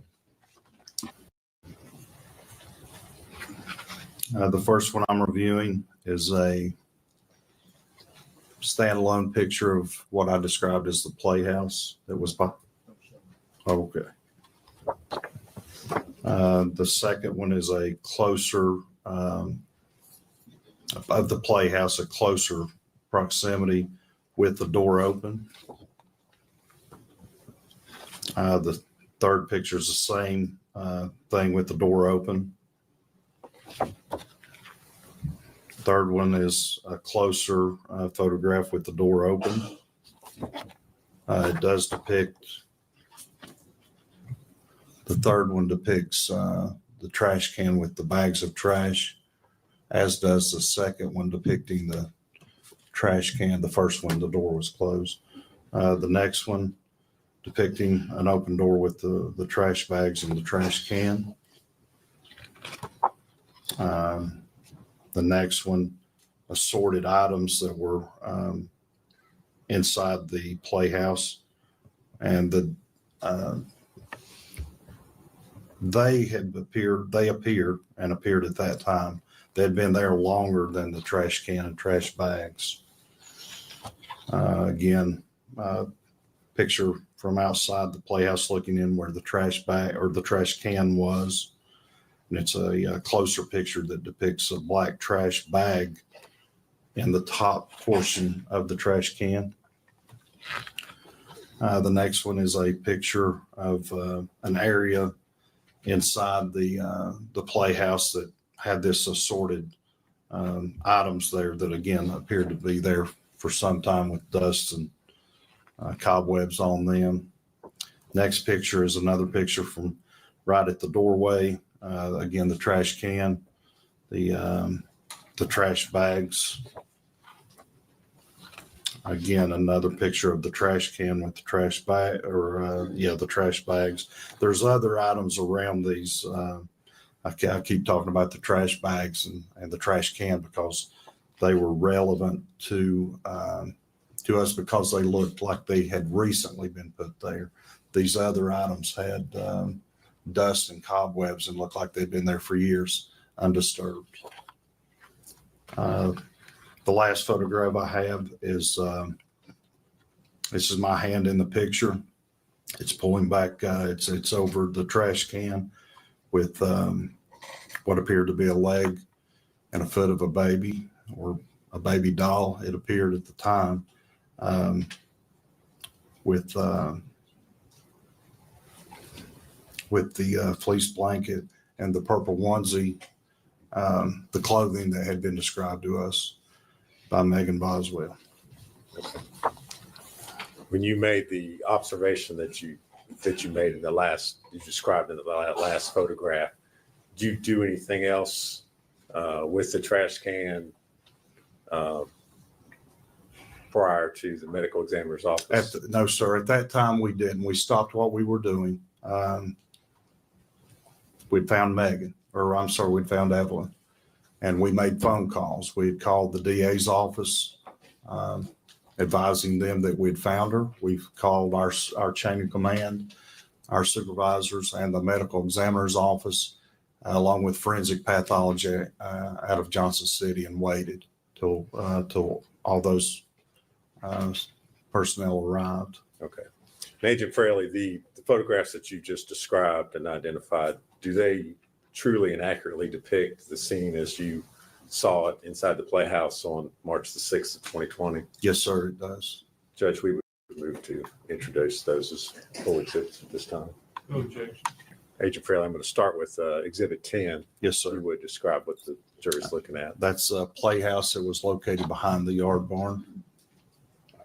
And if we're looking at it that way, the outbuilding would be where? The outbuilding yard barn shed, as described, would be to the left out of the picture, back this way from the yard barn or from the Playhouse. All right. And the door, as we're looking at it, that door was closed when you arrived? Yes, sir. That's how we found it. Next, I'm going to show you Exhibit 11. Same Playhouse with the door open. And if you look inside the door right here, this white trash can is the trash can that I was describing as I was reviewing the photographs. As you opened the door, was anything disturbed or moved, or, I mean, did anything shift? No, sir. Nothing fell out onto you. As you can see, there's a front porch there. It was opened, and it is as it's seen. Obviously, trash cans kind of tilted the way it is there, and the other items throughout the Playhouse. So the only difference between the prior photograph we looked at and this one is that you all have opened the door so that you could see inside. Is that correct? That's correct. Okay. Next, I'm going to show you Exhibit 12. Same, obviously, Playhouse, just from a different angle. You can see the trash can there on the left, and those two, you can see the main portion of one bag and partial portion, excuse me, of a second trash bag, two white trash bags there. Obviously, other items, the blue tote, the brown piece of furniture, and other items there. Now we're looking at Exhibit 13. Yeah, again, there at the Playhouse, just a closer angle or closer photograph. Okay. Right inside the door. You mentioned earlier that it looked like or appeared to you that some of the items had been there for quite a while, and that some of them did not. Yes, sir. Is there anything in that photograph that indicates that to you or that you can see? Yes, sir. So the trash can and the two bags appeared to me that they had been placed there recently. The other items, like I said, the blue tote, those other things, these right here, that cardboard box, these items back here on the shelf, they just look dated and like they've been undisturbed for for quite some time because, again, they had dust and cobwebs located throughout the playhouse, except for that portion right there, right at the front door.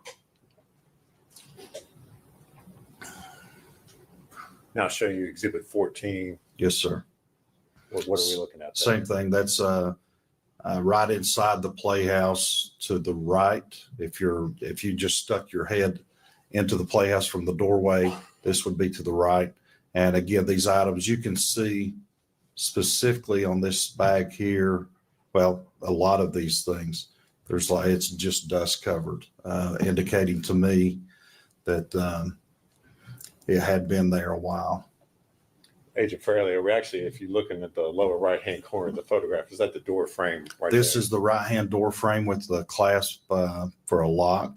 So yeah, that, again, like I said, if you were standing outside, just peering inside, that's kind of the angle or the view that's depicted in this photograph.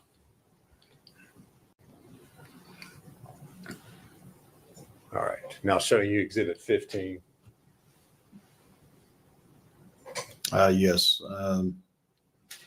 The trash can again, this is taken from outside the doorway. This is me here. So the photograph depicts me, and then inside here, and the trash can with the black trash bag unraveled at that point. Had the trash bag been pulled up out of the trash can, or was that Just kind of like the top was opened. Right. The trash bag remained in the trash can, but the top was opened. Now showing you Exhibit 16. Again, looking inside, it was a very small playhouse. I don't recall the dimensions, but maybe 10 by 10, 12 by 12, small floor plan with that. And then those were steps leading up to like a little loft inside that playhouse.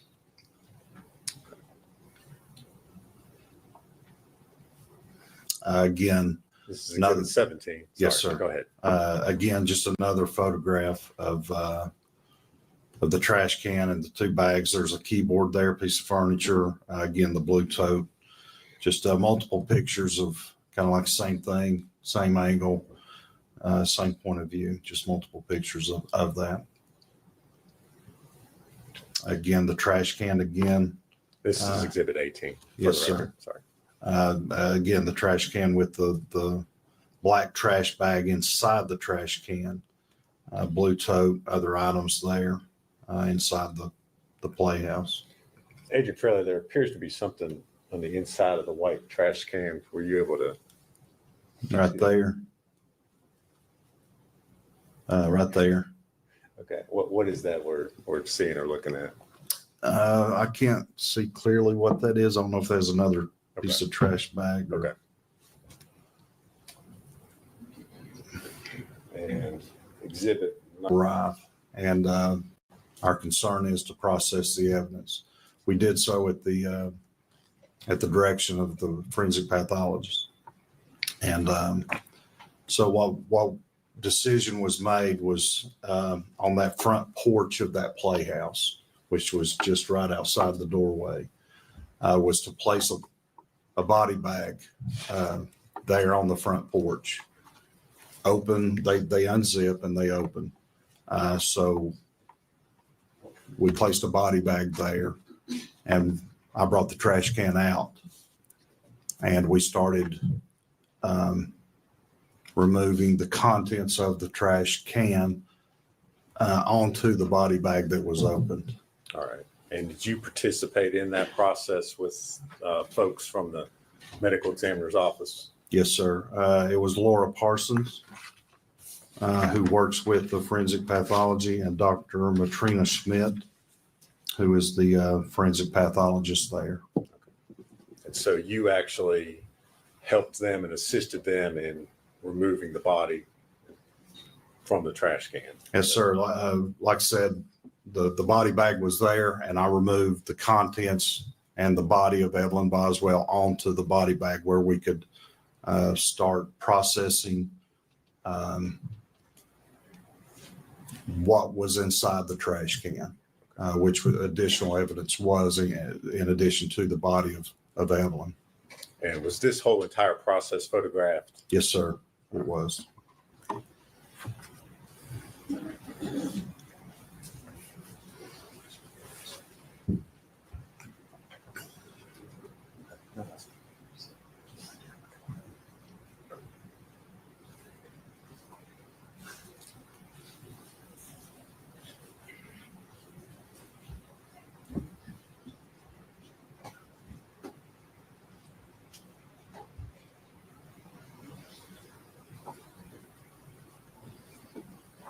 I'm going to hand you some photographs and ask you if you can identify what's shown in those.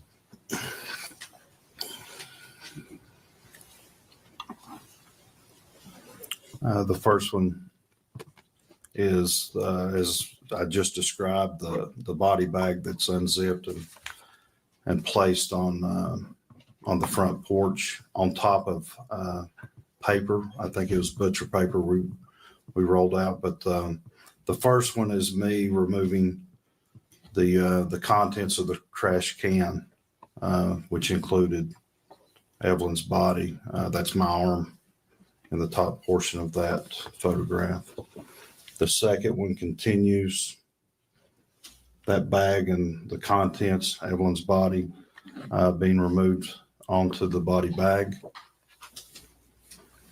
The third one, the bag is out of the trash can at that point.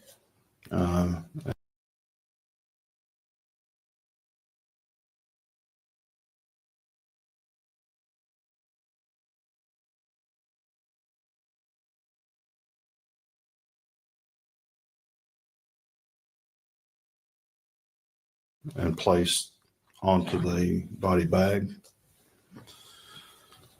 The same contents, different angle, but it now has a evidence marker number 4 beside that. The trash bag and contents. Your Honor, if I need to slow down, I will. The next picture is the trash bag with me pulling back the trash bag, showing what's inside. That depicts a gray and white fleece blanket, and you can see where my hand is. It's a gloved hand. There's some aluminum foil there, evidence marker number 4. Again, a wide angle of the same thing once the trash bag has been removed. It's my hand there. In the picture, it shows the body of Evelyn Boswell that's underneath these layers of items. That includes aluminum foil and the gray and white fleece blanket. You can also see some portion of the clothing. Evelyn was wearing the pink onesie fleece with the penguins. The next photograph is an opening of the trash bag that Evelyn was inside of, that shows different items in the bottom of that trash bag, eggshells, fluids of human decomposition, and other items. That's my hand in the top, my foot in the top portion of that photograph. The next photograph is again the same trash bag with the contents that I just described, with the body of Evelyn to the right of that. That's going to be her head and upper portion of her body that's wrapped in this aluminum foil. The next photograph is just the body, again in the same state, with the aluminum foil, the blanket, the onesie. However, in this one with some body fluids that have come out onto the body bag, but there are also some pupa that is insects, basically in between a larvae stage and an adult stage that were inside the bag as well. That's common with human decomposition. Next picture, different angle, same description, the body of Evelyn, the aluminum foil, the purple onesie with penguins clothing, evidence marker with the insects there. The next picture, we start removing the layers at the direction of the forensic pathologist, the doctor. And this next picture is us removing the aluminum foil that was wrapped tightly around the head of Evelyn. And this is shows my hands and Laura Parsons' hands, who works there at the forensic pathologist office. Next picture, same thing. We're continuing to remove the aluminum foil from her head. So with this is the first picture that shows the head of Evelyn and her upper torso, and her head is in a backward position, situated abnormally, where the body had been shoved, that we believe down into the bottom of the trash can. Next picture is same picture, body of Evelyn with the aluminum foil removed, showing advanced decomposition, some body fluids there lying on the body bag. The next picture is a same picture, the body of Evelyn wrapped in this this fleece blanket with the purple onesie, just a different angle on the body bag. Next picture, same thing, a different angle. And then the next picture is where, again, is describing how we're processing this, is removing it a layer at a time. So this is a picture depicting the first part of removing the fleece blanket from Evelyn's body.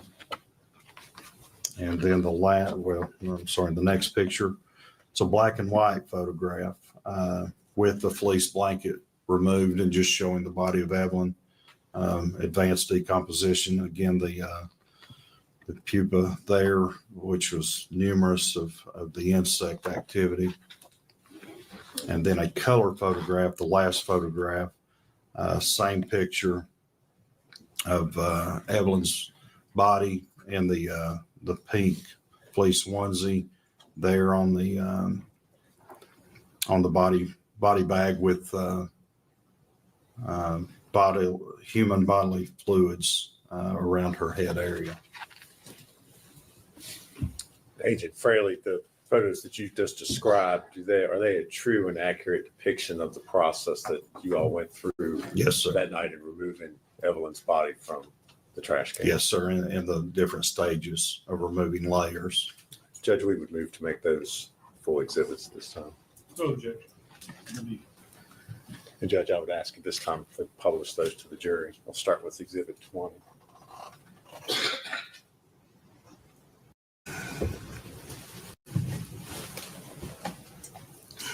To reconnect the judge. It has, but it's just got your blue screen. It's not doing anything.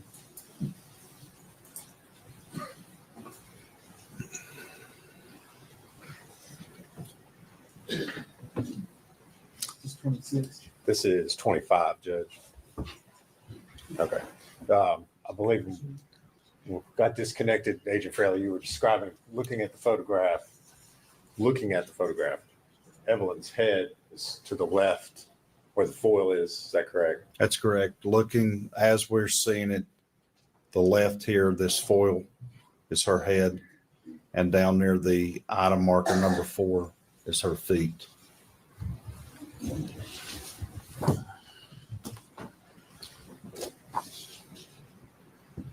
you back it up.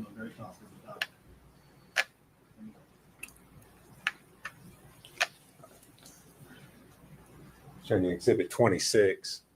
Yes, sir. My hand here. Another set of hands, Laura Parsons here. It's looking down into the trash bag that that Evelyn's body was pushed down into. And like I said, there is just assorted trash, eggshells, human decomposition fluids. And then on the right hand portion in the lower section here is that aluminum foil and the blanket with the body of Evelyn right there. And that's right after you all had removed the body from the trash bag. Yes, sir. Now showing you Exhibit 27. Again, a similar depiction of the last photograph, just it's a wider angle that's kind of showing the aluminum foil that's full, kind of full. Again, here talked about the aluminum foil head again, the rest of the body. Right here's what I'm describing as the insect activity of mid stages of pupa. That is basically in between the larvae section and the adult section of the insect, typical as flies. Now looking at Exhibit 29. Again, just a different angle of Evelyn's body that's underneath these layers of aluminum foil, fleece blanket, down to her clothing, the purple fleece onesie with the penguins. And at this point in time, you all have not removed any of the items from the body. Is that correct? No, sir. No. Again, what we tried to do at the direction of the medical examiner and forensic pathologist was remove these in layers. As you see, that's each picture's best we could do is a layer, taking it through the trash can to the trash bag to the aluminum foil to the fleece blanket down to the purple onesie. Now looking at Exhibit 30. Again, this is kind of just stepping overhead, looking down, same photograph, Evelyn's body with the foil and the fleece blanket and the evidence marker number 4.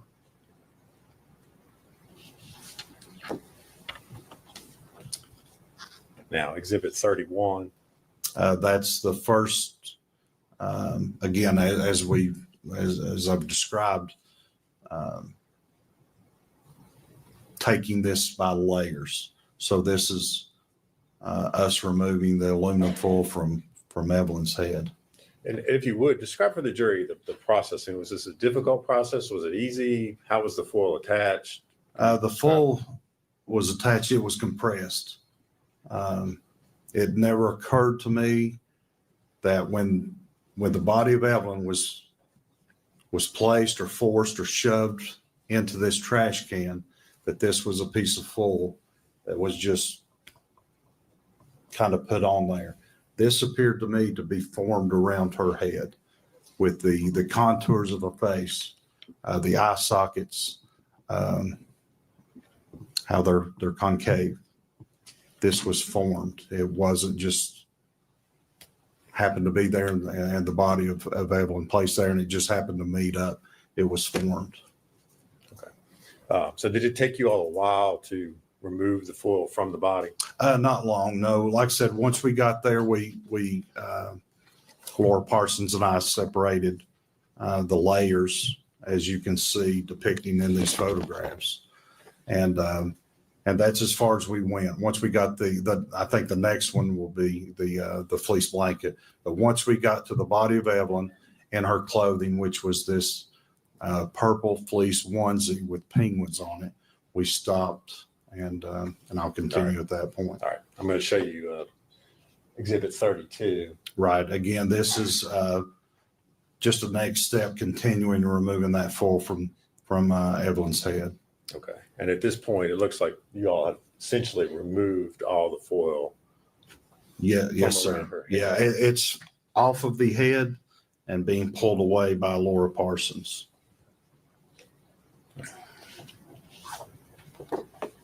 Now I'm going to show you 33. Okay. Now this is a photograph of where we're at with the processing with the aluminum foil removed from her head. So this is her body with the next layer, which would have been that gray and white fleece blanket. Again, what I described earlier, this here appeared to us to be, this fluid here was just bodily fluids of human, consistent with human decomposition. It's somewhat kind of tough to tell because of the way it's spaced there, but is the blanket up there, is that around the head as well? So the head is here.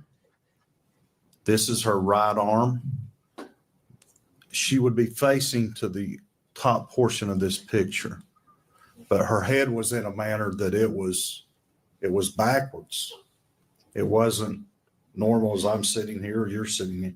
It was backwards, and that's hard to depict here, but her body in this photograph is facing to the top of the photograph with her head tilted backwards toward the bottom of the photograph.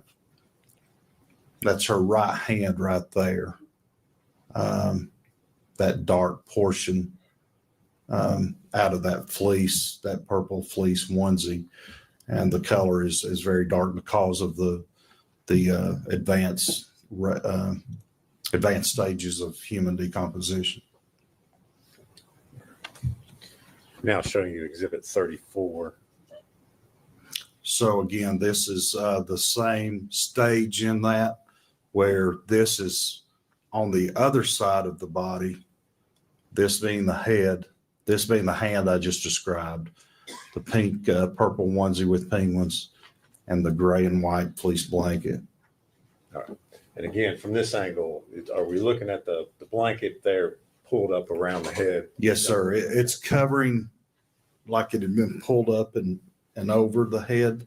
So that is the head on the right-hand side of this photograph, with the feet on the left-hand side of this photograph.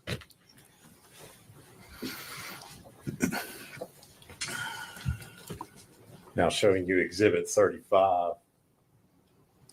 This is, again, same Evelyn's head on the left this time. Her body facing to the top of this photograph and starting to remove the gray and white fleece blanket from her body. This is her leg down here. That's like the foot in a onesie that has those treads, so they have traction when they walk. So that's going to be her right foot and right leg on that. And now showing you Exhibit 36. Again, that's the next picture of the removal from the of the fleece blanket, the gray and white fleece blanket with her body there. And you see, again, it's going to be her right arm there and her right hand right there.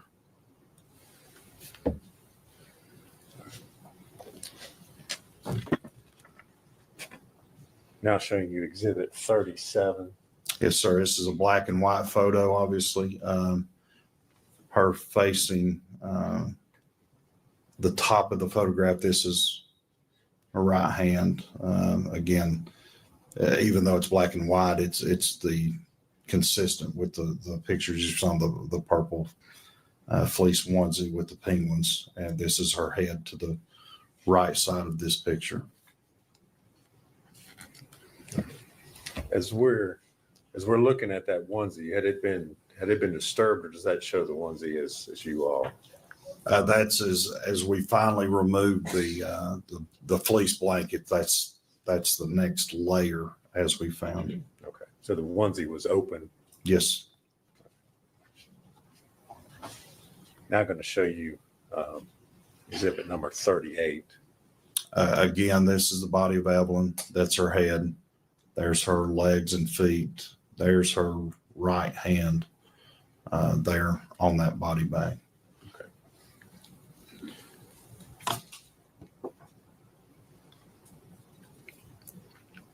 If we can, I'd like to go back. I'm going to show you Exhibit 37 again. Okay. I don't know if it's The black and white yeah, it's photograph. black and white photograph. Which is, as we're looking at the photograph, where is Evelyn's face? Is where So this is her head on the right-hand side of this photograph. Her body is facing to the top of the photograph. Back side of, kind of looking at the back of her head. Again, it's advanced decomposition. and the fact that there was advanced decomposition, did that affect your all's ability to be able to, or how you were able to process the scene there?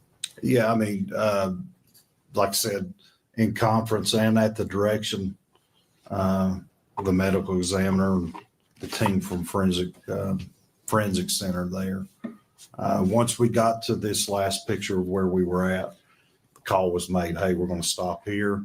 We'll seal her body in the body bag, transport her to the forensic center for an autopsy at that point. And we continued processing the scene there for collecting the items. And we took those items to the Sullivan County Sheriff's Department, just where we had better lighting, better environment to log and process evidence items that were also discovered.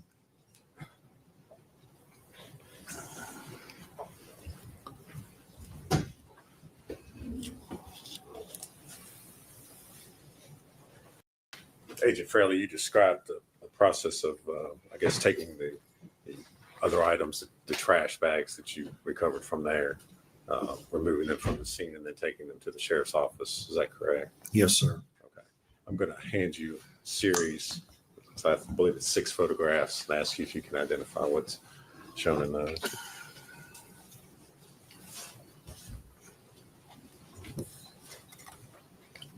This first photograph is a picture looking over the top of the trash can, looking down in it.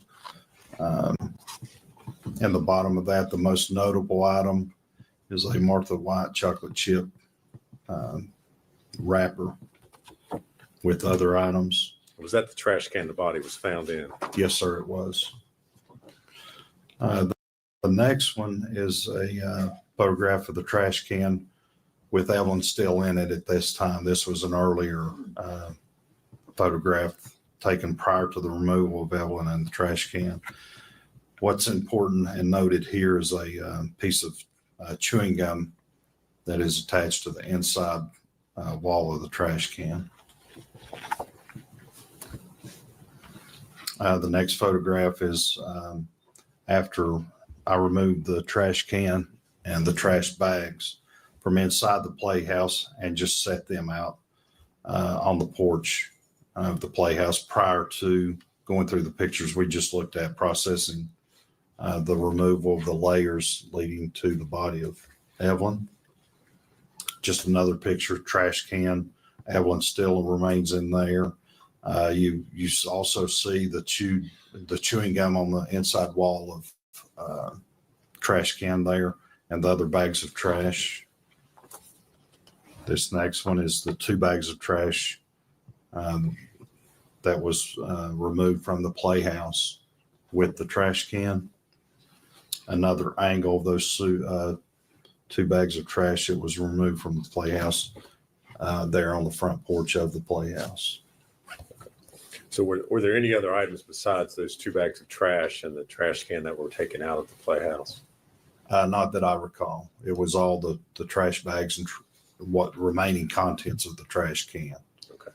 The 6 photos that you just described and identified, do they true and accurately depict those items as you found them on March the 6th, 2020? Yes, sir, they do.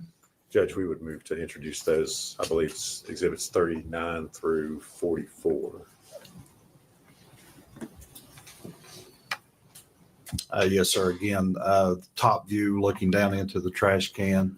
And like I said, the most notable thing that's descriptive is a Martha White chocolate chip cookie bag.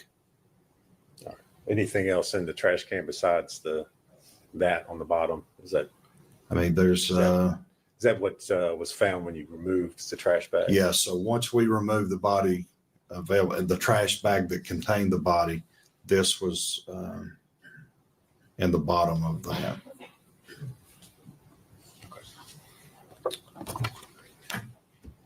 Now showing you Exhibit 40.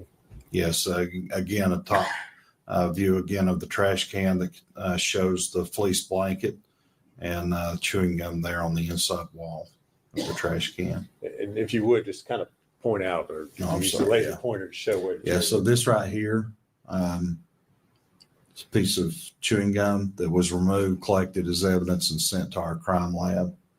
And again, there's that fleece blanket that we've been going through earlier. All right. So that was taken before the body was removed from the. Yes, sir. That's prior to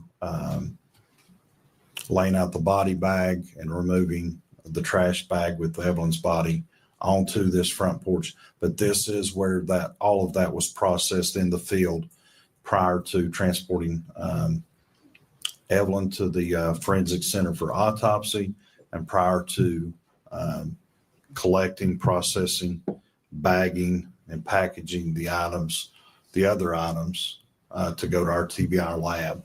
And both of those were, like I said, were on the front porch of the playhouse. Okay.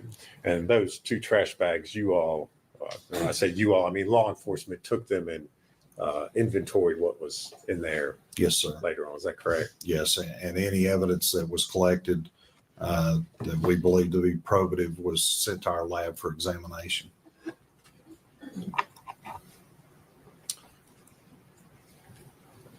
Agent Fraley, I know you did and you've described a number of different things that you did in the course of this investigation. Did you personally interview Ms. Boswell during this whole process? Yes, sir, I did. And in the course of your interviews with her, at some point in time, did she make a statement to you in which she finally admitted that Evelyn, in fact, was not missing, but was in fact dead? Yes, sir. On February 25th, at the Sullivan County Sheriff's Department, Sullivan County Sheriff's Detective Jonathan Licklider and I interviewed Megan. Okay.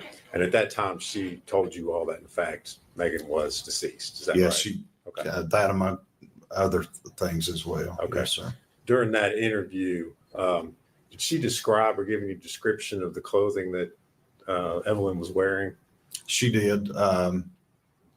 She described a purple fleece onesie with penguins on it that she was clothed in. Okay. Did she describe anything else that was with the body or with Evelyn? Yes, she had stated she had wrapped her in a dark fleece blanket. All right. And how did you, I know we've seen pictures, but how did you find Evelyn? What was she wearing and what was those she wrapped in? Exactly what Megan had described to us for the clothing and the blanket. All right. Thank you, Agent Fraley. If you would answer any questions, Mr. Scott or Mr. Bond. Jurors' lunch is here, so we're on break. We'll be back about 1:15. Okay. That's not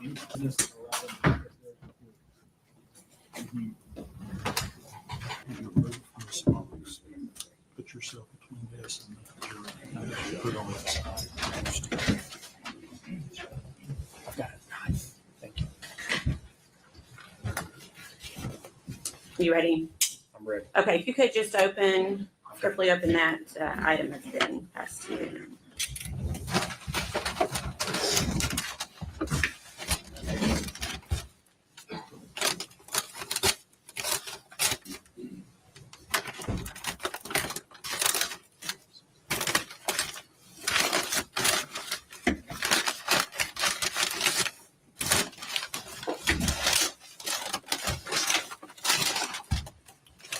Would you like me to take it out of the bag? No, at this point, can you tell me what it is? Do you recognize it? Yes, I recognize it. What is it? It is the trash can that was recovered at Muddy Creek. Okay, and I'm asking you to speak a little bit closer into that microphone so we can catch it for the court reporter. Want me to answer again? Yeah, if you can answer again. This is the trash can we found that night at Muddy Creek. Okay, and is that the actual trash can that was found that night? Yes. Okay. We'd ask that be made exhibit number 196.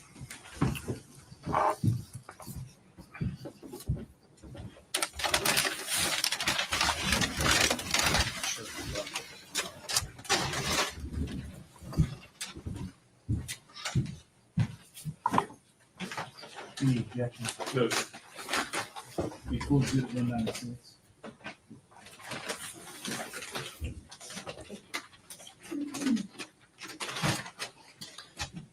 Permission to publish to the jury, Your Honor. Agent Gratz, I'm going to let you now take it out and show the jury.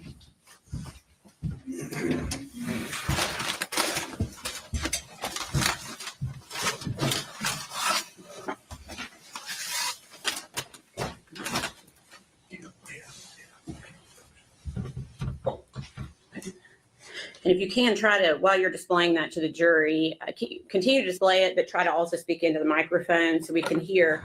There appears to be black residue on that trash can. Can you tell the jury what that's from? Thank you. Yes, this trash can has gone under what I would say a significant analysis at this point. This black residue is going to be from the lab in Nashville placing dust on it in order to identify any fingerprints. Further, if I can set it down, if you can take a look around the rim and see how it looks irregular, that's not the way it looked that night. When you say irregular, you're talking about the notches that are cut out? Yes, Okay. yes, and you can see, I mean, there's tool marks where the lid of the trash can has been removed. Okay, and so that is not how it looked when you took it into evidence that night? Correct. Okay. Are you aware of who took that off? Yes. Who took that off? David Hoover at the Tennessee Bureau of Investigation Lab in Nashville. He's a forensic scientist special agent. Okay, thank you.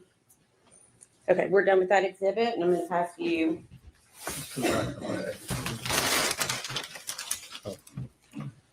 The lid's down.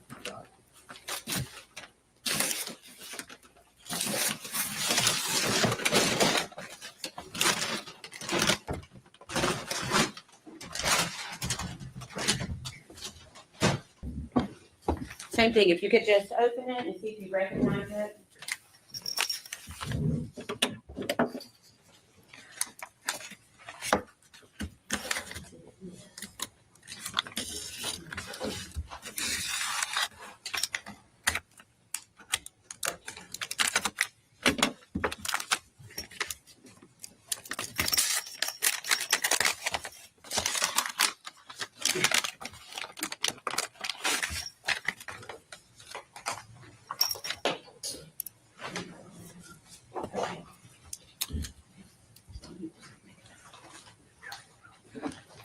Okay, do you recognize that item? Yes, I recognize this. Okay, and what is it? This was a piece of gum that was removed from the inside of the trash can that I just showed you. Okay. And was that also taken into evidence? Yes, this was processed into evidence that night. Okay, we'd ask that be made exhibit number 197, please. 197.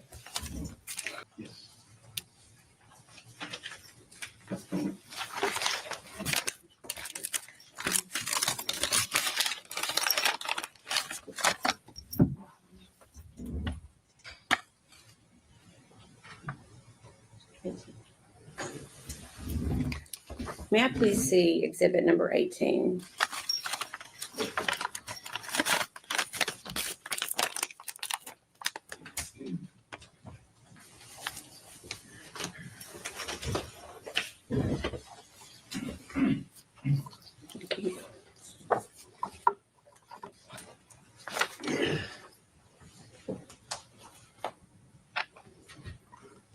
Okay.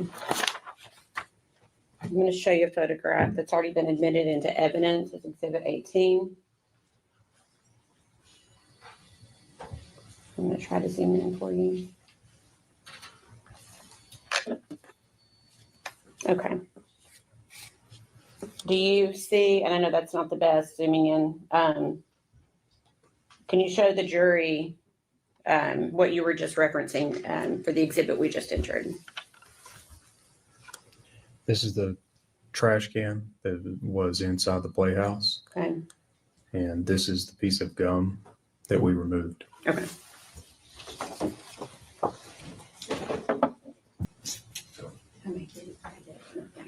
I can pass you the next.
Okay, you have that one open? Yes, I have it Okay, open. and are you able to recognize what that is? Yes, I am. Okay, what is it?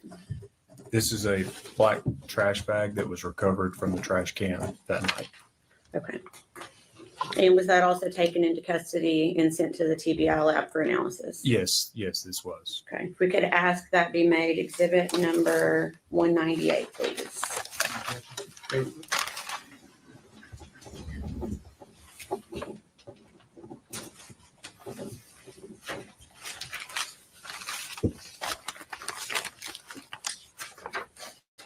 Can I have number 18 one more time? Sorry.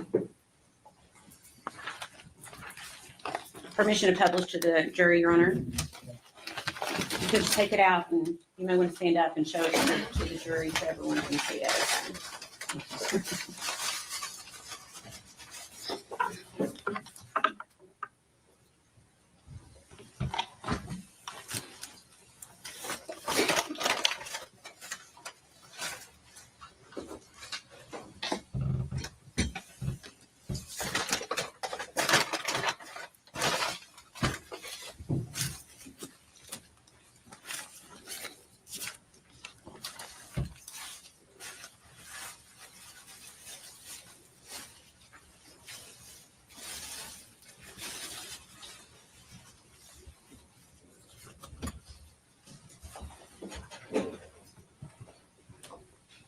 And can you explain to the jury why parts have been removed from the bag that you're holding?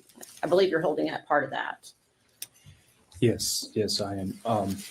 Again, similar to the trash can, this has gone or undergone significant forensic testing. You can see the powder of the residue that would have been done at the Nashville lab. There is insect debris that we found in or on this trash bag. And this is a cutout that was done at the Nashville lab. Okay. And where was that trash bag found? Inside of the trash can at Muddy Creek. Okay. You can go ahead and try to put it back in, and then I'm going to show you the same exhibit number 18.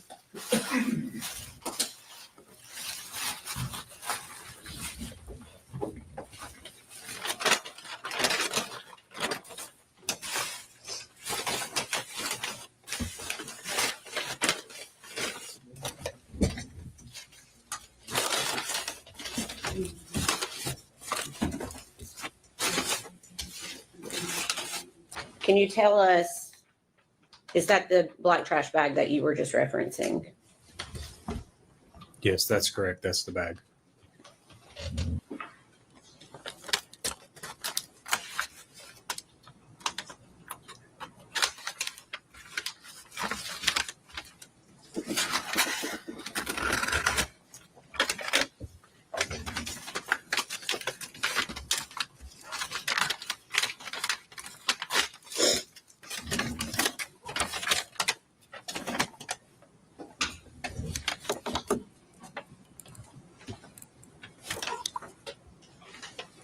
Okay, sorry. Do you have that open?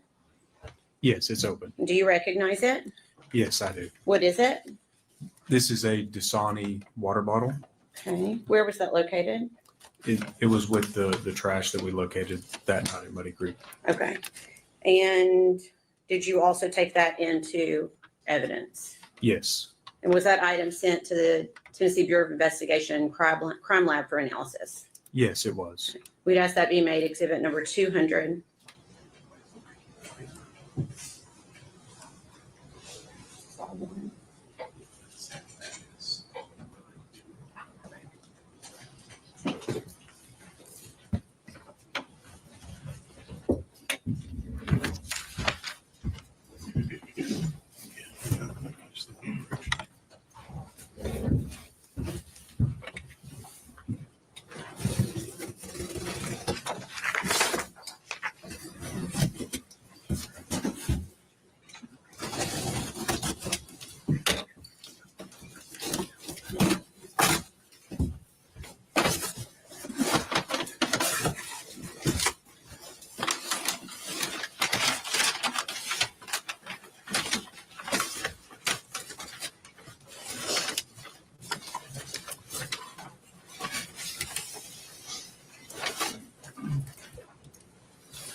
Okay. You have that open? Yes. Okay. Are you able to identify what it is? Yes, I am. Okay. What is it? In this bag here, it has sheets of aluminum foil. It Okay. has some sheets that are by themselves, and there's a box where I had placed some sheets inside this box at a later time. Okay. And where was that aluminum foil recovered? It was inside the trash can around the victim's head. Okay. Your Honor, we'd ask that, well, and was that taken into custody by law enforcement? Yes. Okay. And was that sent to the TBI crime lab for analysis? Yes. We'd ask that be made exhibit number 201. So, before we get to now, this bag and box, Mhm. are you separating them? Agent Gratz, can you specify why the foil is in a bag and a box? So there's the brown paper bag. It's inside this. There are sheets of foil. In the bag? Yes. Is there anything else inside the box? There, as far as I know, it's not been opened. I can open it up and look. Would you like me to do that now? Yes.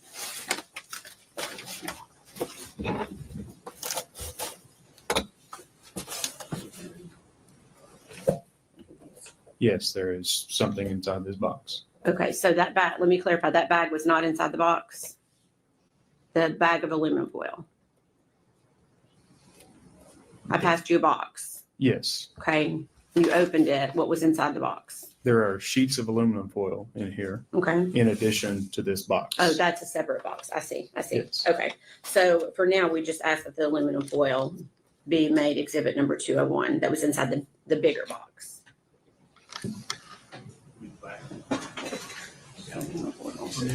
Oh, I'm sorry, the aluminum foil. That.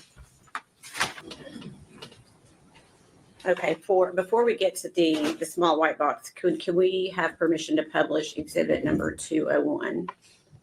Thank you. So you may need to stand. I'd just like the jury to see, for you to show them exhibit number 201, please. Would you like me to unfold these pieces? Yes, please.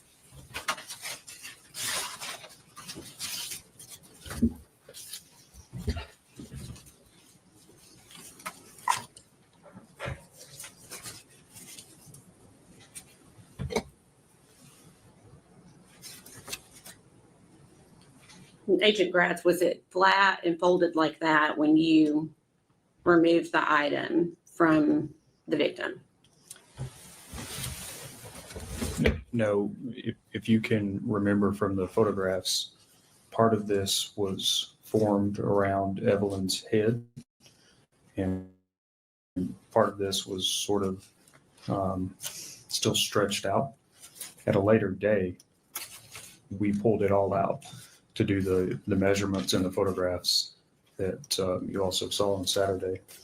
And then I folded it back up for evidentiary processing purposes. Okay.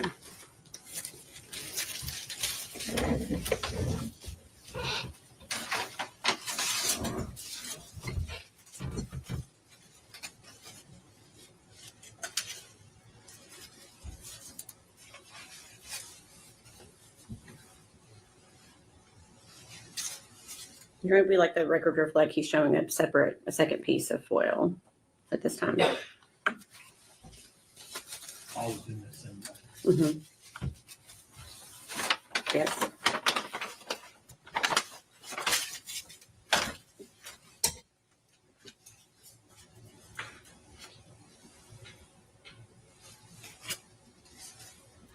And we'd ask the record reflect. He's showing a third piece of foil.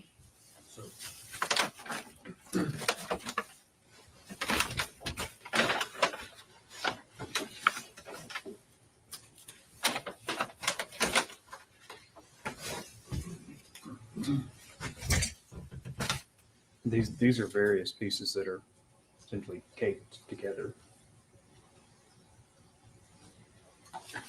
Okay. We asked the record reflect. He's showing the jury smaller pieces of foil.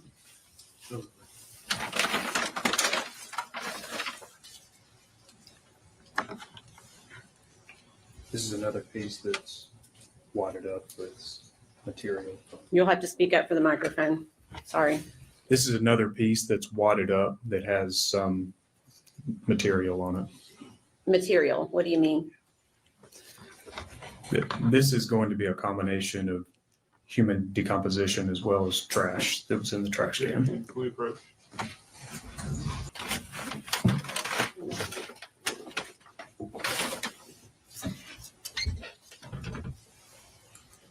This is another small piece of foil. Mm-hmm.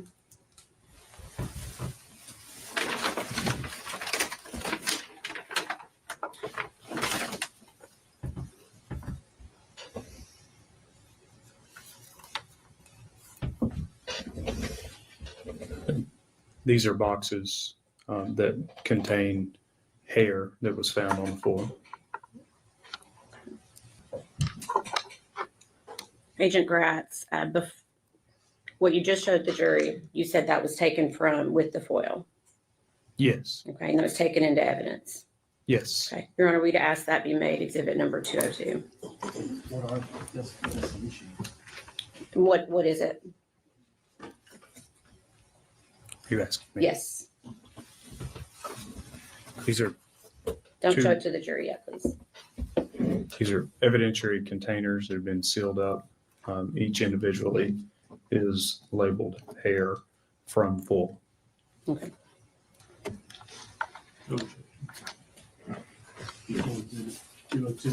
What's the letter? Maybe it's like-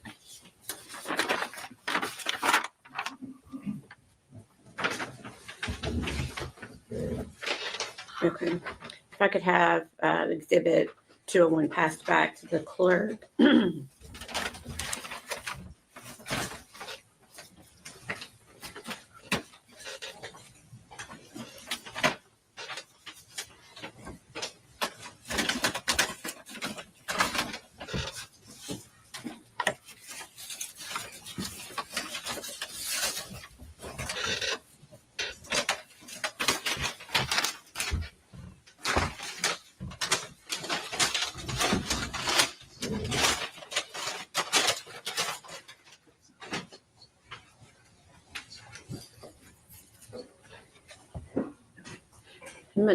Are you able to grab that white box?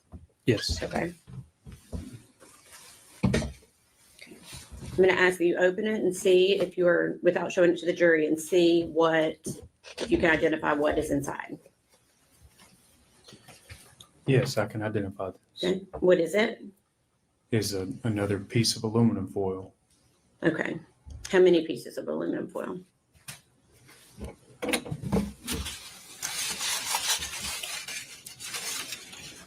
This is one piece. Okay.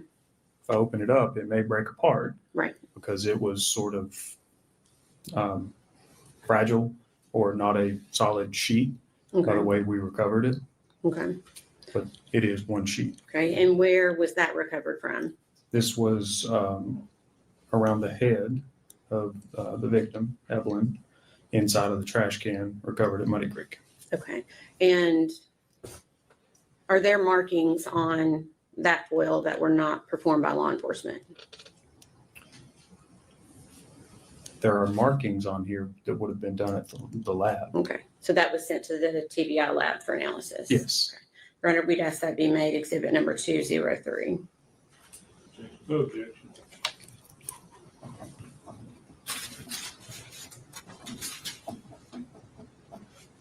Full exhibit 203.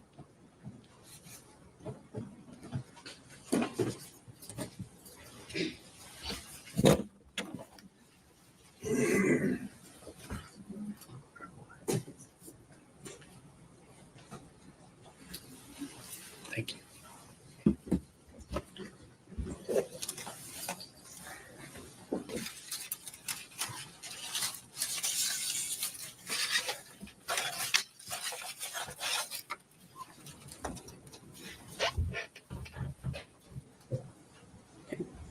All right. Thank you.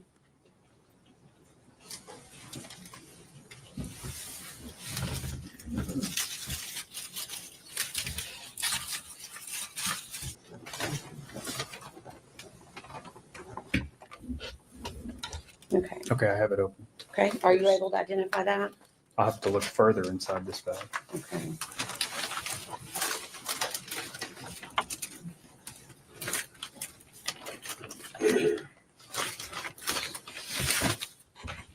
Yes, I can Okay. identify this. Okay. You said yes, you can. Yes. Okay. What is it? This is the outfit that the victim was wearing that night Okay. when she was recovered. Okay. And is there anything else other than the outfit?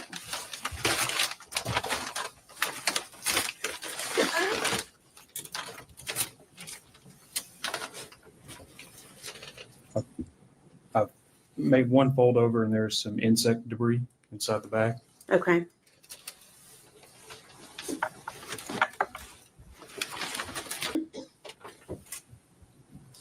That appears to be everything. Okay. One moment.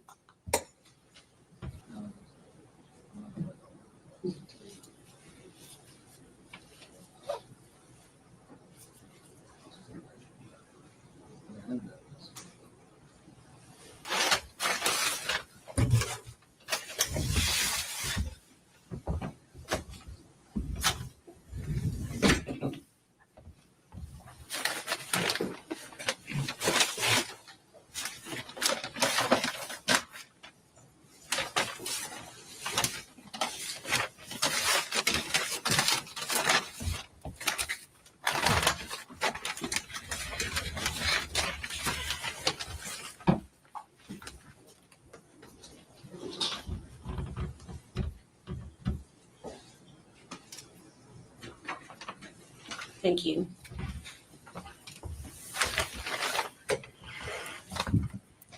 Do you want me to fold it back up? Yes, please.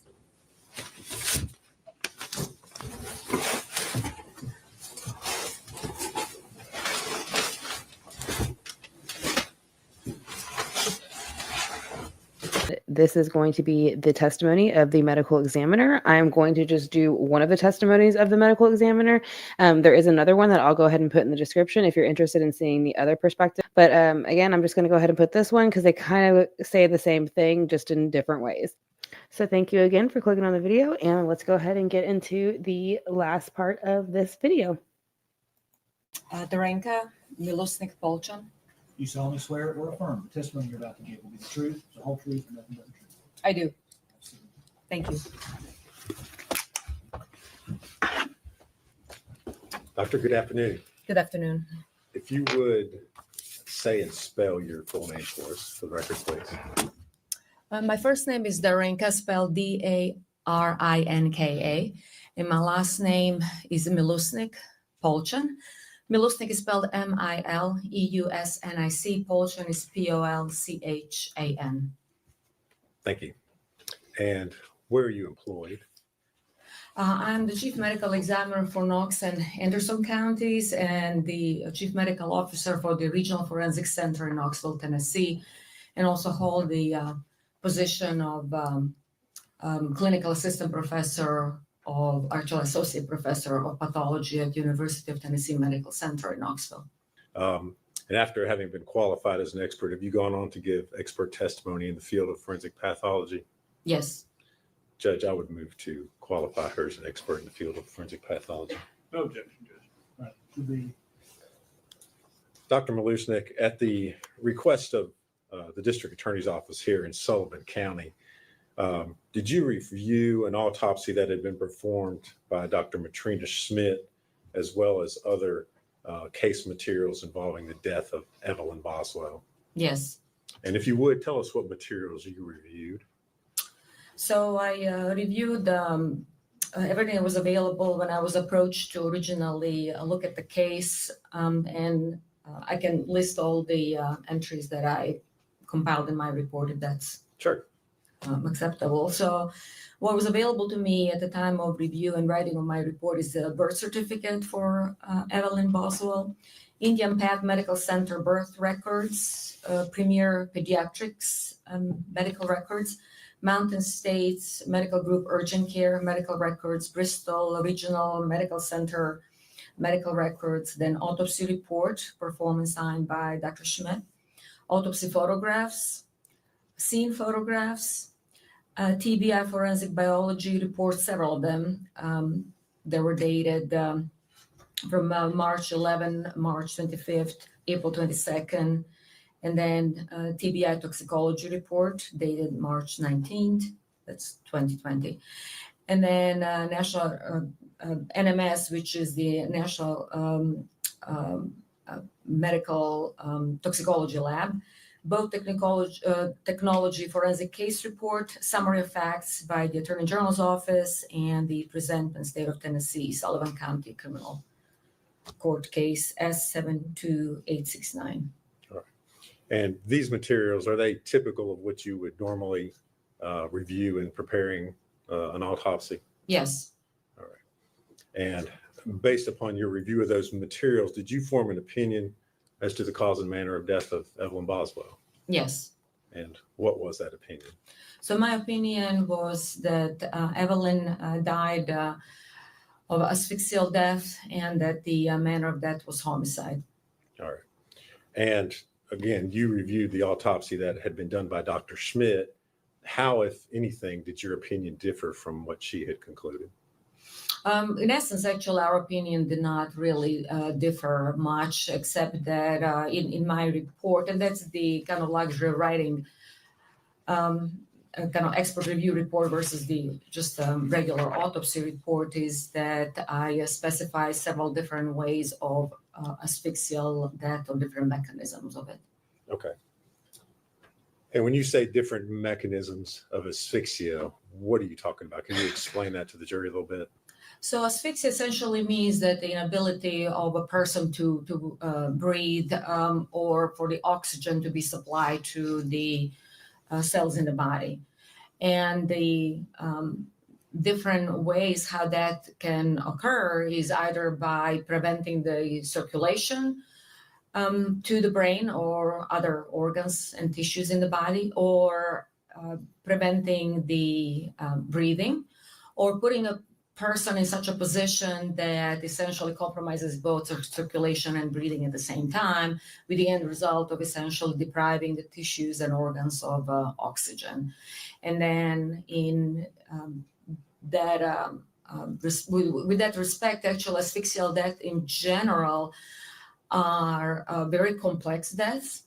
And if there is any compromise in the integrity of the person, such as decomposition, then they have to be really described in such a manner, these mechanisms, that are understandable, because in the end, the asphyxial death is what we call diagnosis of exclusion, meaning when everything else is excluded, what we are left with essentially is that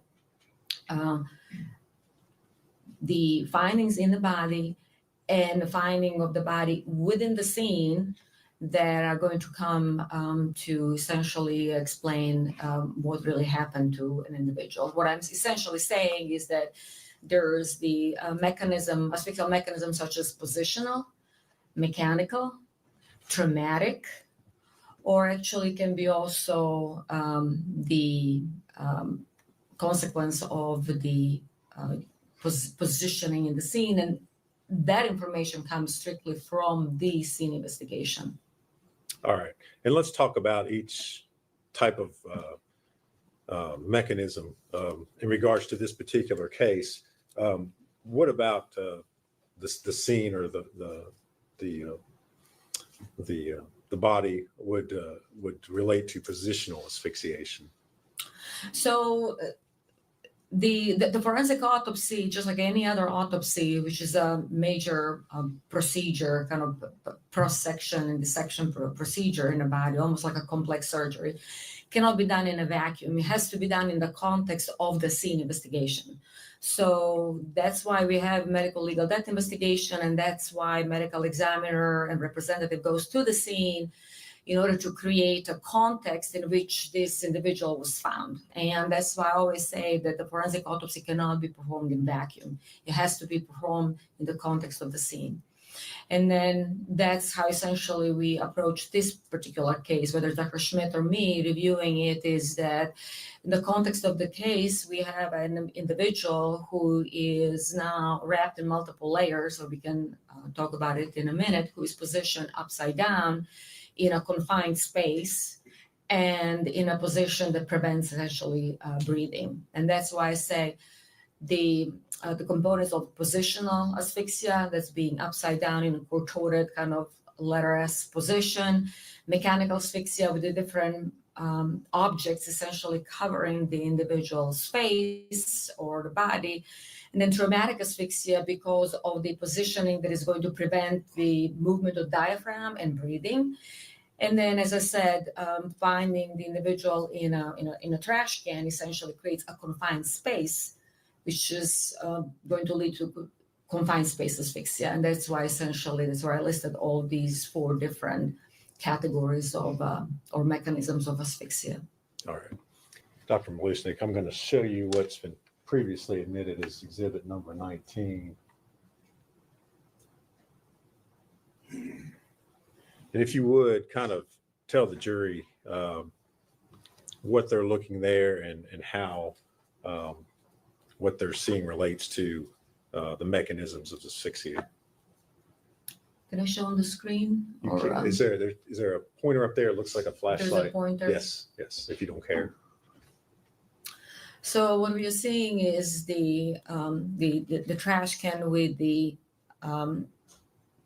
a child in a trash bag with the several layers on top of her, one of them being the blanket. That's essentially when, and that's how we all approach the scenes, is we go layer by layer, kind of uncovering the individual, whether it's adult or a child, in a similar fashion, because we don't want to lose any evidence, number one. And number two, we want to show all the kind of components of that asphyxia by approaching it in this layered fashion. And then we can see the body of the child in an unzipped kind of onesie in an upside down position with some of her body parts showing up. So essentially, when I was telling you originally positional asphyxia, she's upside down, and we humans cannot breathe like that.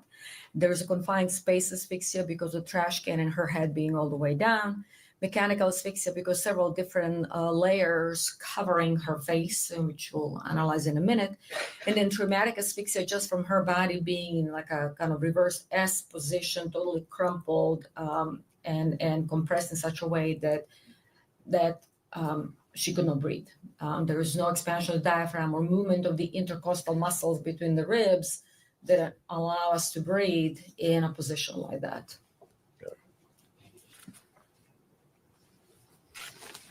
Now I'm going to show you exhibit number, previously admitted as exhibit number 30. So on this exhibit number 30, that's actually now several stages down the investigation path. So the key is always, as I said, as little manipulation as possible, and then go again layer by layer. We lost several layers here: the garbage can, the trash can. There was also, the trash bag. There was also a black bag on top of all of that. That was all removed, and now the child is in the blanket, and there is a foil, which is actually a very curious piece of evidence because it was so tightly applied to the child's face and upper body that looked like a wrapped, almost like a part of the kind of mechanism that prevents her from breathing, because that would be another kind of example of mechanical asphyxia because an object is covering the face and preventing her from breathing. And the other thing that can be also seen is that the body is actually contorted. And usually that would happen, with kind of force applied because we know now she's upside down, and the force applied for her body actually to kind of fit in the bottom of that garbage can. And that would be part of the traumatic asphyxia component. Now I'm going to show you exhibit 31. So this exhibit 31 actually is kind of process of removal of the foil, because it was very voluminous and it was tightly applied to her face and the hair. One thing that actually happens with the decomposition of the body following a prolonged time interval after that is that a lot of our tissues start to actually break down and detach. So the hair starts detaching, the epidermis, first layer of skin, starts detaching. And so removing foil like this that is tightly applied actually takes a lot of time and a lot of effort to preserve the child and the facial features. And part of the problem was not just the tight application, of course, of the foil, but also all the composition fluid that kind of almost created a glue between the foil and the face of the child. And we can see her head starting to emerge in this particular area. All right. Doctor, if you could talk a little bit about the decomposition. Is there anything as far as what you see there that would show you how long the child had been in that position, or anything based upon the amount of decomposition? So the only thing that we can say really that it was advanced decomposition, and there were two types of decomposition that happened in this particular situation because of the position that Evelyn was in. The upper body, which was actually head first in the trash can, actually changed in form of so-called wet decomposition. That's why there's a lot of staining and the decomposition fluid kind of staining the blanket and the foil, because all the fluids and everything that accumulated after that are now creating the environment for so-called wet decomposition. But then the rest of her body, which we'll see later, that were kind of up, the feet and legs, they underwent so-called dry decomposition, or actually more kind of mummification. So the only thing that we can say it's advanced, but how long really it took, it really just depends on many factors such as temperatures that were around that body, and of course on the layers applied on the body surface, because that will prevent some of the flies or some other predators from coming to the body and expediting, fastening the decomposition. Okay. And did you notice that in this particular case, you mentioned the flies and the larvae? Yeah, there was some pupae, but did not really have like a direct access necessarily to the body, so there was not a lot of the maggot or activity at the time of her discovery. Now I'm going to show you Exhibit 32.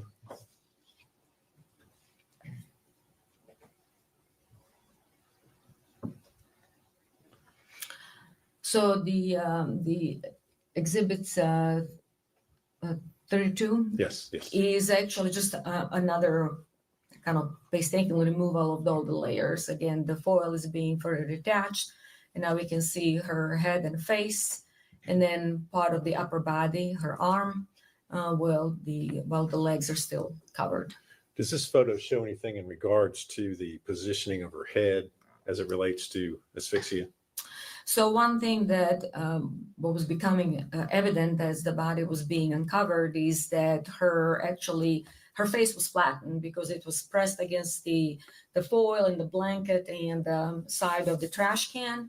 And then, of course, it was also kind of a little bit contorted because the face is pointing in this direction. And then her neck was kind of slightly contorted, and the head actually is almost at the level of her buttocks. Essentially, her feet, buttocks, and head, they're all kind of compressed almost at the same level now.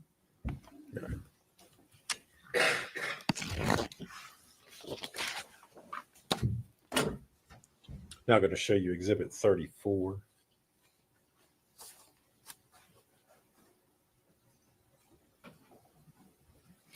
So the Exhibit 34 now shows the it's kind of similar phase after the foil is removed. The blanket is covering the face, so the face is in this particular orientation.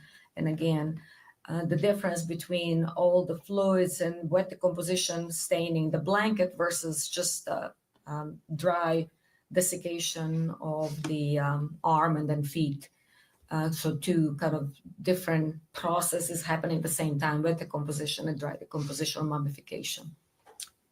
Anything that you could tell in regards to, I know that the foil's been taken off in this particular photograph, but in regards to the positioning of the foil and the blanket as well, is there anything you could tell as far as whether that was haphazard or intentional?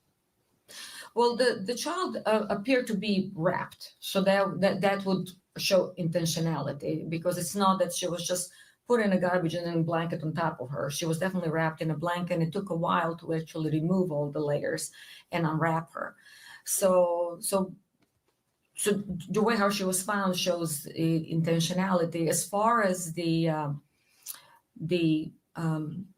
changes on the blanket, one thing that happens with the wet decomposition and the fluids kind of creating, things do become kind of slippery in a way. So there was definitely some shift in the layers from the wet decomposition. Wasn't a lot of it, but there was some. And then we will see when the blanket is removed, actually, that her face was pressed against the garbage can because the pattern of the blanket actually remains on the face. Next, I'm going to show you Exhibit 35.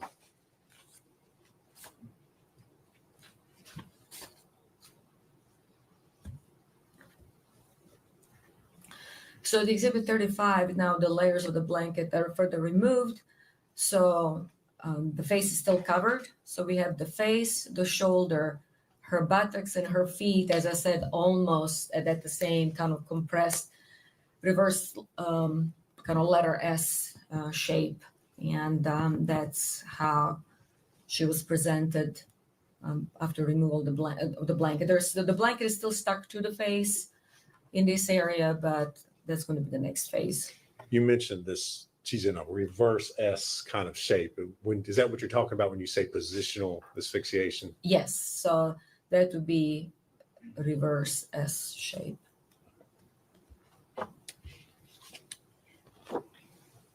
Next, I'm going to show you Exhibit 36.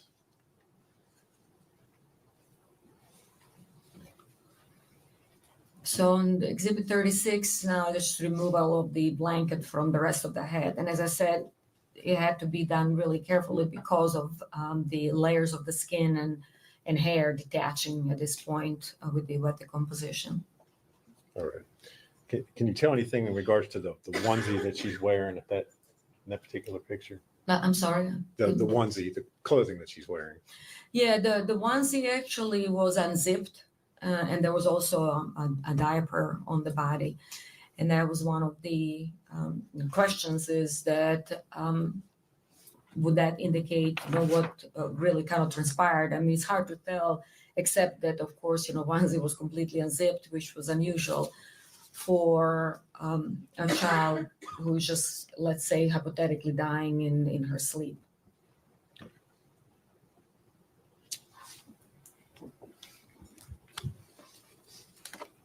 Now showing you Exhibit 37.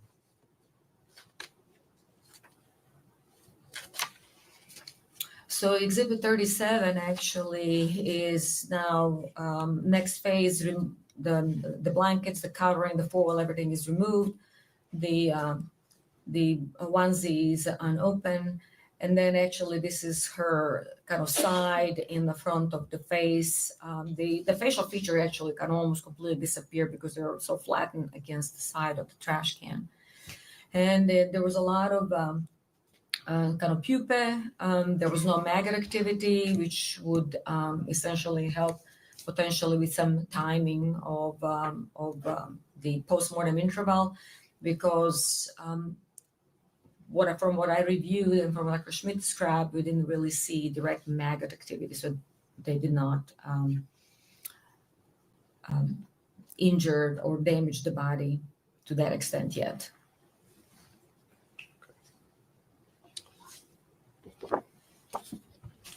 And now showing you Exhibit 38. And essentially what's happening now is that her body is kind of being unfolded. That's what needs to happen in order for the clothing items to be removed and then for the photographs to be taken and an autopsy to be performed. Because with the autopsy, the head has to be open and the body has to be open in a Y-shaped manner with the Y-shaped incision. And that can only happen if the body is kind of unfolded now and for complete examination. All right.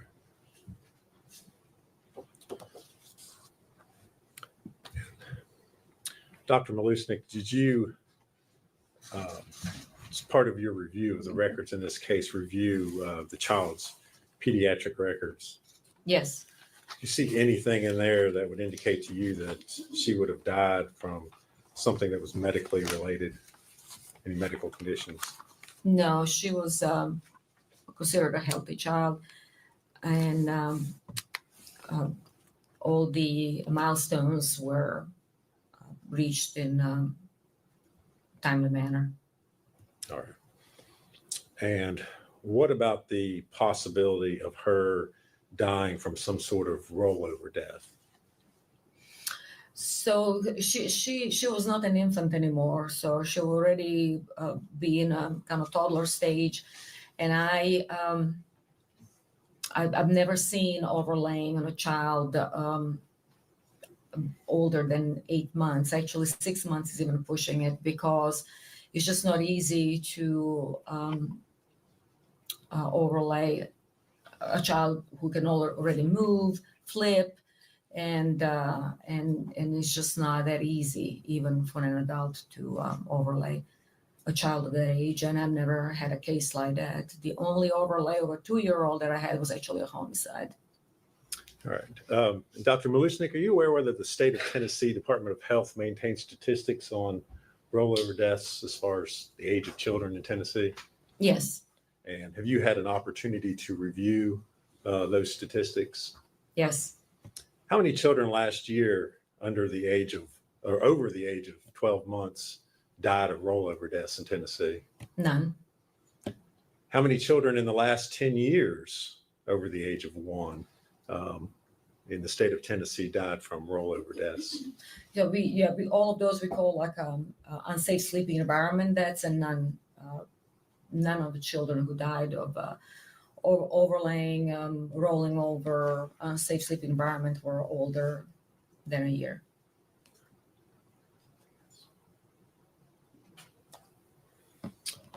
Thank you very much. If you would answer any questions Mr. Scott has for you. Do you want any of these photos? No. Okay. Just thought I'd ask. Good afternoon, Dr. Maurice. How are you? Good afternoon.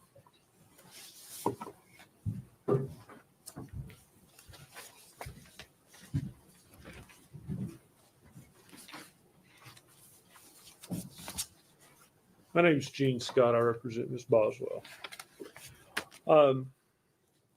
First thing I want to ask you about is you did not conduct this autopsy.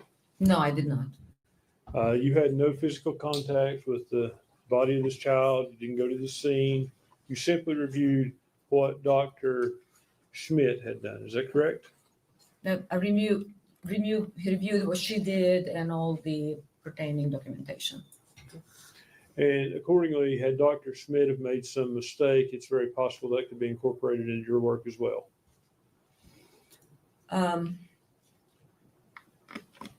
That's a very complex question. I cannot answer yes or no. May I explain? Sure. So the point of having an autopsy report is to objectively describe the findings.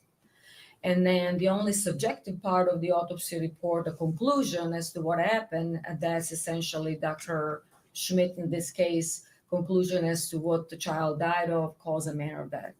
So the objective findings, such as photograph, tissue sampling, should be part of the description of the case that should not be influenced by one's opinion.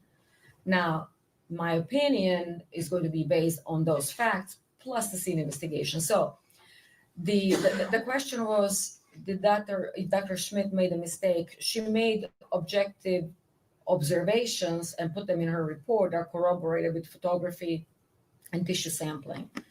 So anyone reviewing the case can come up with his or her own conclusion as to cause and manner of death. So if she made some wrong observations that are mismatched with the photographs, autopsy photographs, scene photographs, then I should be able to notice that and comment on that, but I haven't noticed any mismatches.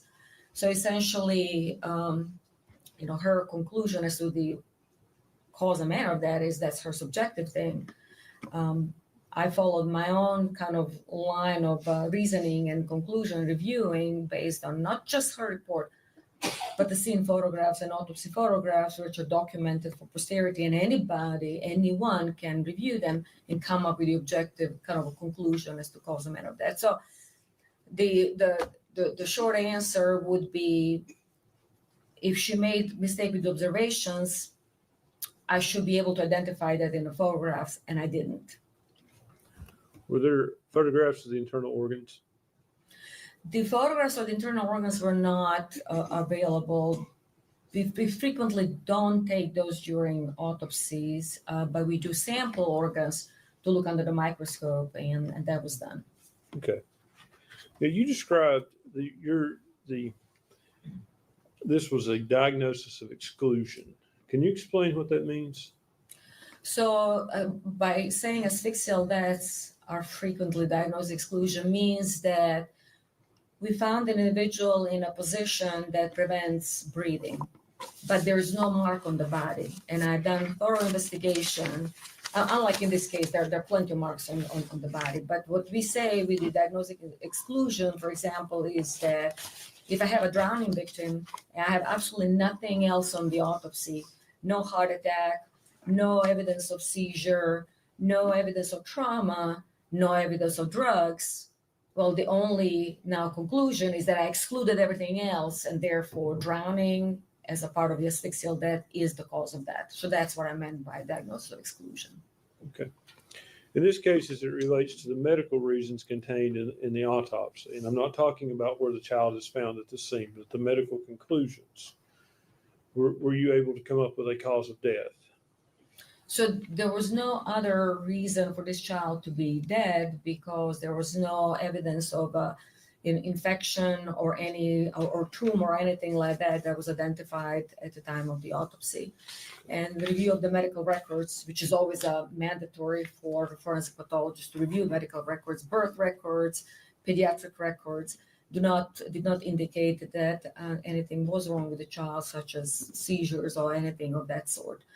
So this child had no objective way or reason to be dead. And as I said, the tissues were sampled, and even with decomposition that sets in the organs, if there is some major infection in the body, it would have been identifiable, and it was not there.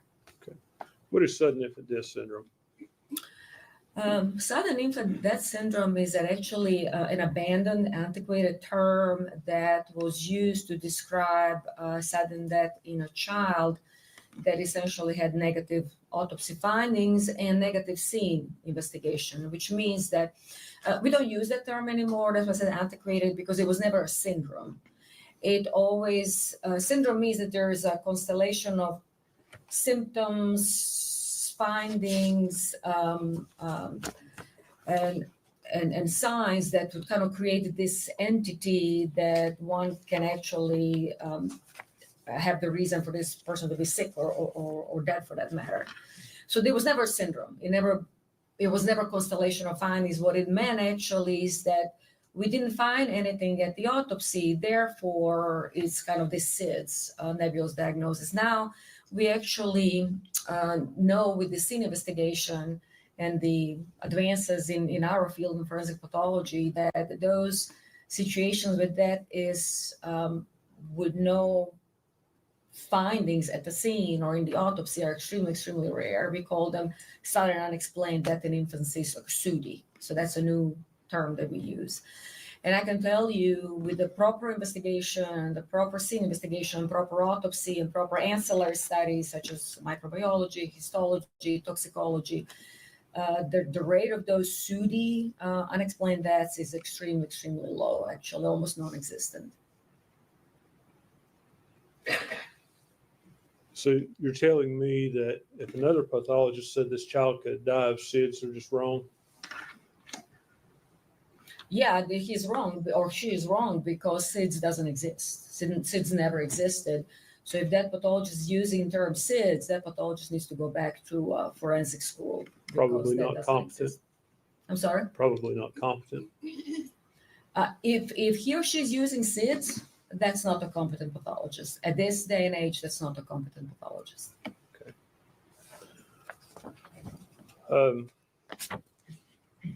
What did you call it? The new syndrome? But it's actually not really a syndrome. It's a sudden unexplained death in infancy or unexpected death in infancy. It means that we exhausted all the investigative capacity and thoroughly done autopsy with sampling and ancillary studies, and we found absolutely nothing.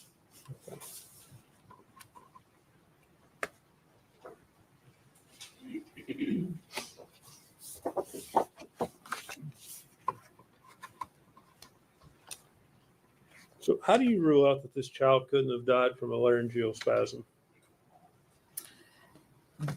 Because laryngeal spasm needs to have a reason for that to happen, and I've never had a case of laryngeal spasm in a otherwise healthy child. And laryngeal spasm is basically something that somebody would give a diagnosis or the reason for a child to be dead when they're really trying to kind of come up with stuff and create some new category. That's pretty much it. Gastroesophageal reflux, that can lead to a laryngeal spasm, can it not? But that would not. Yes or no, can it lead to that? And then explain. That's actually not something that is described in the forensic pathology field. Laryngeal spasm would not necessarily kill a child. But could it kill a child? No, I've never seen it. Could it? I've never seen it.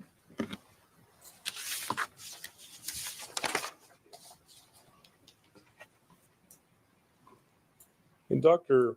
Schmidt's report, she states that the possibility the decedent was alive when placed in the trash can cannot be excluded. That's correct. That's what she stated. Okay. Is that your opinion as well? I believe she died in the trash can. Okay. You have no proof to show she was alive when she went in the trash can. I have all the proofs of her not being able to breathe once put in a trash can. Doctor, you don't know if she was breathing when she went in the trash can, do you? She would not be able to breathe no matter what. And as I said, because of the composition, of course, we were a little bit handicapped as far as being able to completely examine all her tissues and organs. But there was no reason for this child to be dead, other than being in the trash can, not being able to breathe. You can't say conclusively she was alive in the trash can you? She doesn't have a reason to be dead. And I never had an autopsy on a child older than 1 year old for no reason to be dead, except that she could not breathe in that particular position where she was placed. Yes or no? Can you say conclusively that she was alive when she was placed in that trash can? She could not breathe in the trash can. So that's my main conclusion. Are you refusing to answer my question, doctor? No, I'm just saying that the child could not breathe in the trash can. And I'm asking, if I may, yes or no, can you say conclusively she was alive when she was placed in the trash can? No, she might have been dead because her foil was on the face before being placed in a trash can. She could have been dead because she was put in a plastic bag before she was placed in a trash can. Obviously, the foil, the bag, 2 bags, the blanket, tightly covering her face would prevent her from breathing. So all of those things had to happen before she was put in a trash can. So all I'm saying is that all those components, could have they actually brought her to brink of being dead before being put in a trash can? Sure. The trash can definitely did not help.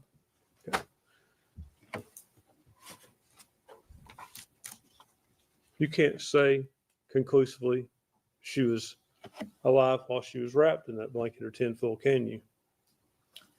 She would have definitely died with a tin foil and the bag and the blanket.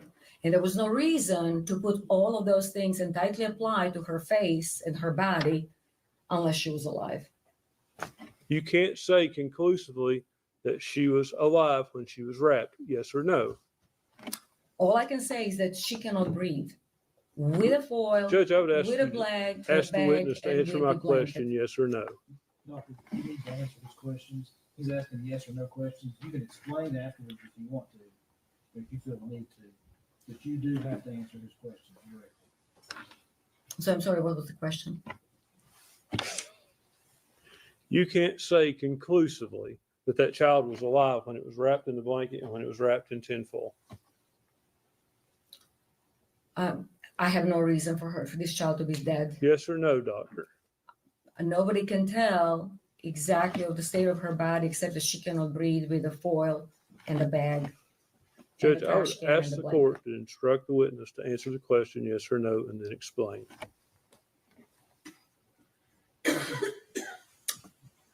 I'm not really sure. I'm not being mean to you. But he's asked you the question. The answer is either yes or no. And I'm instructing you to the best of your ability. Answer yes or no. And you'll have an opportunity to explain.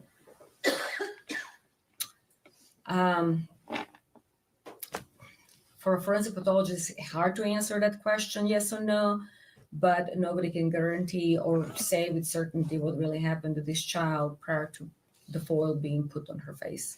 So you can't say whether she was alive or dead, can you?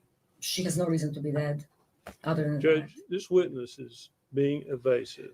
May we approach? Let me see if I can boil this down to the lowest common denominator. He's going to ask you this question one more time. And I understand this case and this situation. But ma'am, I'm telling you, if the answer is not yes or no, you'll be facing contempt of court. Can I be more clear? Yes, sir. Ask your question. Ma'am, yes or no, can you say conclusively that this child was alive or dead when it was placed in the blanket in the tinfoil?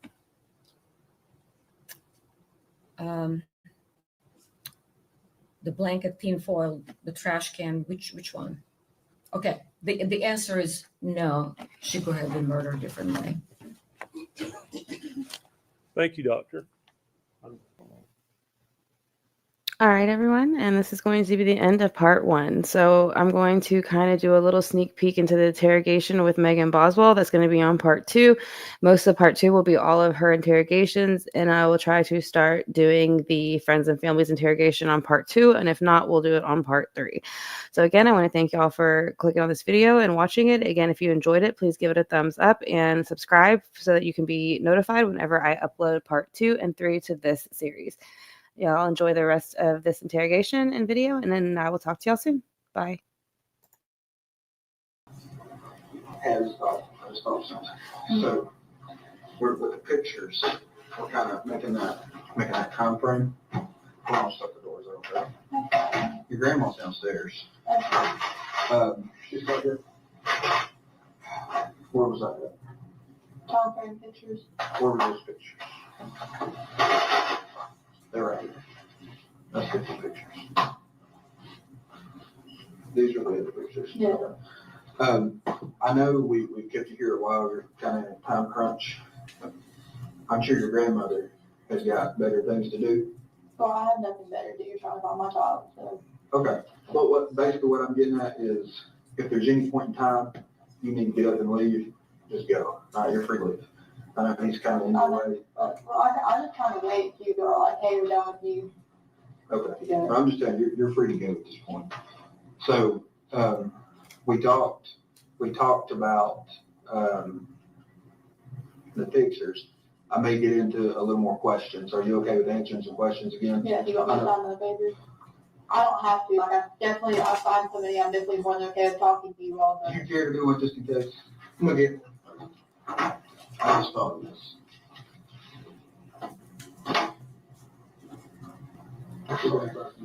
Mom, Yep. reach me 1001. So this is in November. I was thinking of mommy's house. When? My mommy's grandmother lives downstairs. So I'll let go ahead. All right, hey, read with me. You done this before, right? Yeah. Do you understand it? Yeah. I'm gonna read it to you. Okay. Before you ask any questions, you must understand your rights. Your right to make time to answer any questions. If you do answer questions, your answers can be used as evidence in court. You have to have a self-lawyer before during questioning. If not for a lawyer, one will be provided to you at a cost. If you decide to answer questions now without a lawyer present, you'll still have the right to stop answering questions at any time until you talk to a lawyer. All right, you understand all that? Yeah. All right.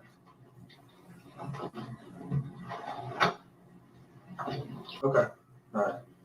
They're not in the baby box though, right? And then the 21st, No, that's the 11th, 11. Evelyn's missing, and you're out getting shrimp Alfredo for who? Jason. Jason. Okay. And Evelyn's missing on, this one has the receipt. Mystery. Evelyn's missing on the 19th. You're going to Blowing Rock with Hunter, And Mom. stopping and taking pictures. He's about to take that. Right. And then you got this big long letter. Hunter wrote you this big long letter, right? Like a couple weeks ago, too. Doesn't mention, sorry, we can't find Evelyn, right? You mentioned, you write this letter to Hunter, I'm sorry, love you always, because you all are fighting. Yeah. You're not fighting over looking for Evelyn, are you? No. Should you be? I mean, Hunter's never really that concerned about it. Exactly. Here's my point. You were all about Evelyn. You did all this stuff. You saved the bracelets. You saved the cap, the coming home outfit, Evelyn's bathtub sling. You saved his picture. You saved these little footprints. You saved the first Christmas. You saved this book. You saved the trip to Ripley's picture. Can't read upside down. The bracelet from the ear infection. You saved that. This came from the baby box. Her first shoes. You saved all that. You've got this from the first birthday party. Evelyn's 1 year birthday shirt, worn for 3 days. You can sit here and tell me you know she wore those for 3 days. What 3 days were those? The 20th, the 21st, and the 22nd of November. Of November. You know that right off the bat. Yeah. Because you loved Evelyn, right? I do love it. You love Evelyn. I just want to clarify just so it doesn't sound bad. She didn't wear that shirt for 3 days straight. I washed it every night. I understand what you mean. Okay. You made a trip all the way to El Paso for her to see her dad. You drove, right? Did you do that for yourself or for Evelyn? For Evelyn. All right, look at all these pictures you're taking of her. You're so happy with her, right? You saved the Speedway and life. It stops December 20th. A minute ago, you started crying on December the 20th. What happened December the 20th? Okay. What that was the day she would have been a year and 1 month old and won't had her. Okay. I didn't have her with me. On That was December, sad. on December 21st, you were upset because you didn't have Evelyn with you. What efforts did you take on that day to go find Evelyn? All right, everyone. Thank you again. This is the ending to part 1, and part 2 will be the interrogation of Megan Boswell. Have a good one, and talk to you soon.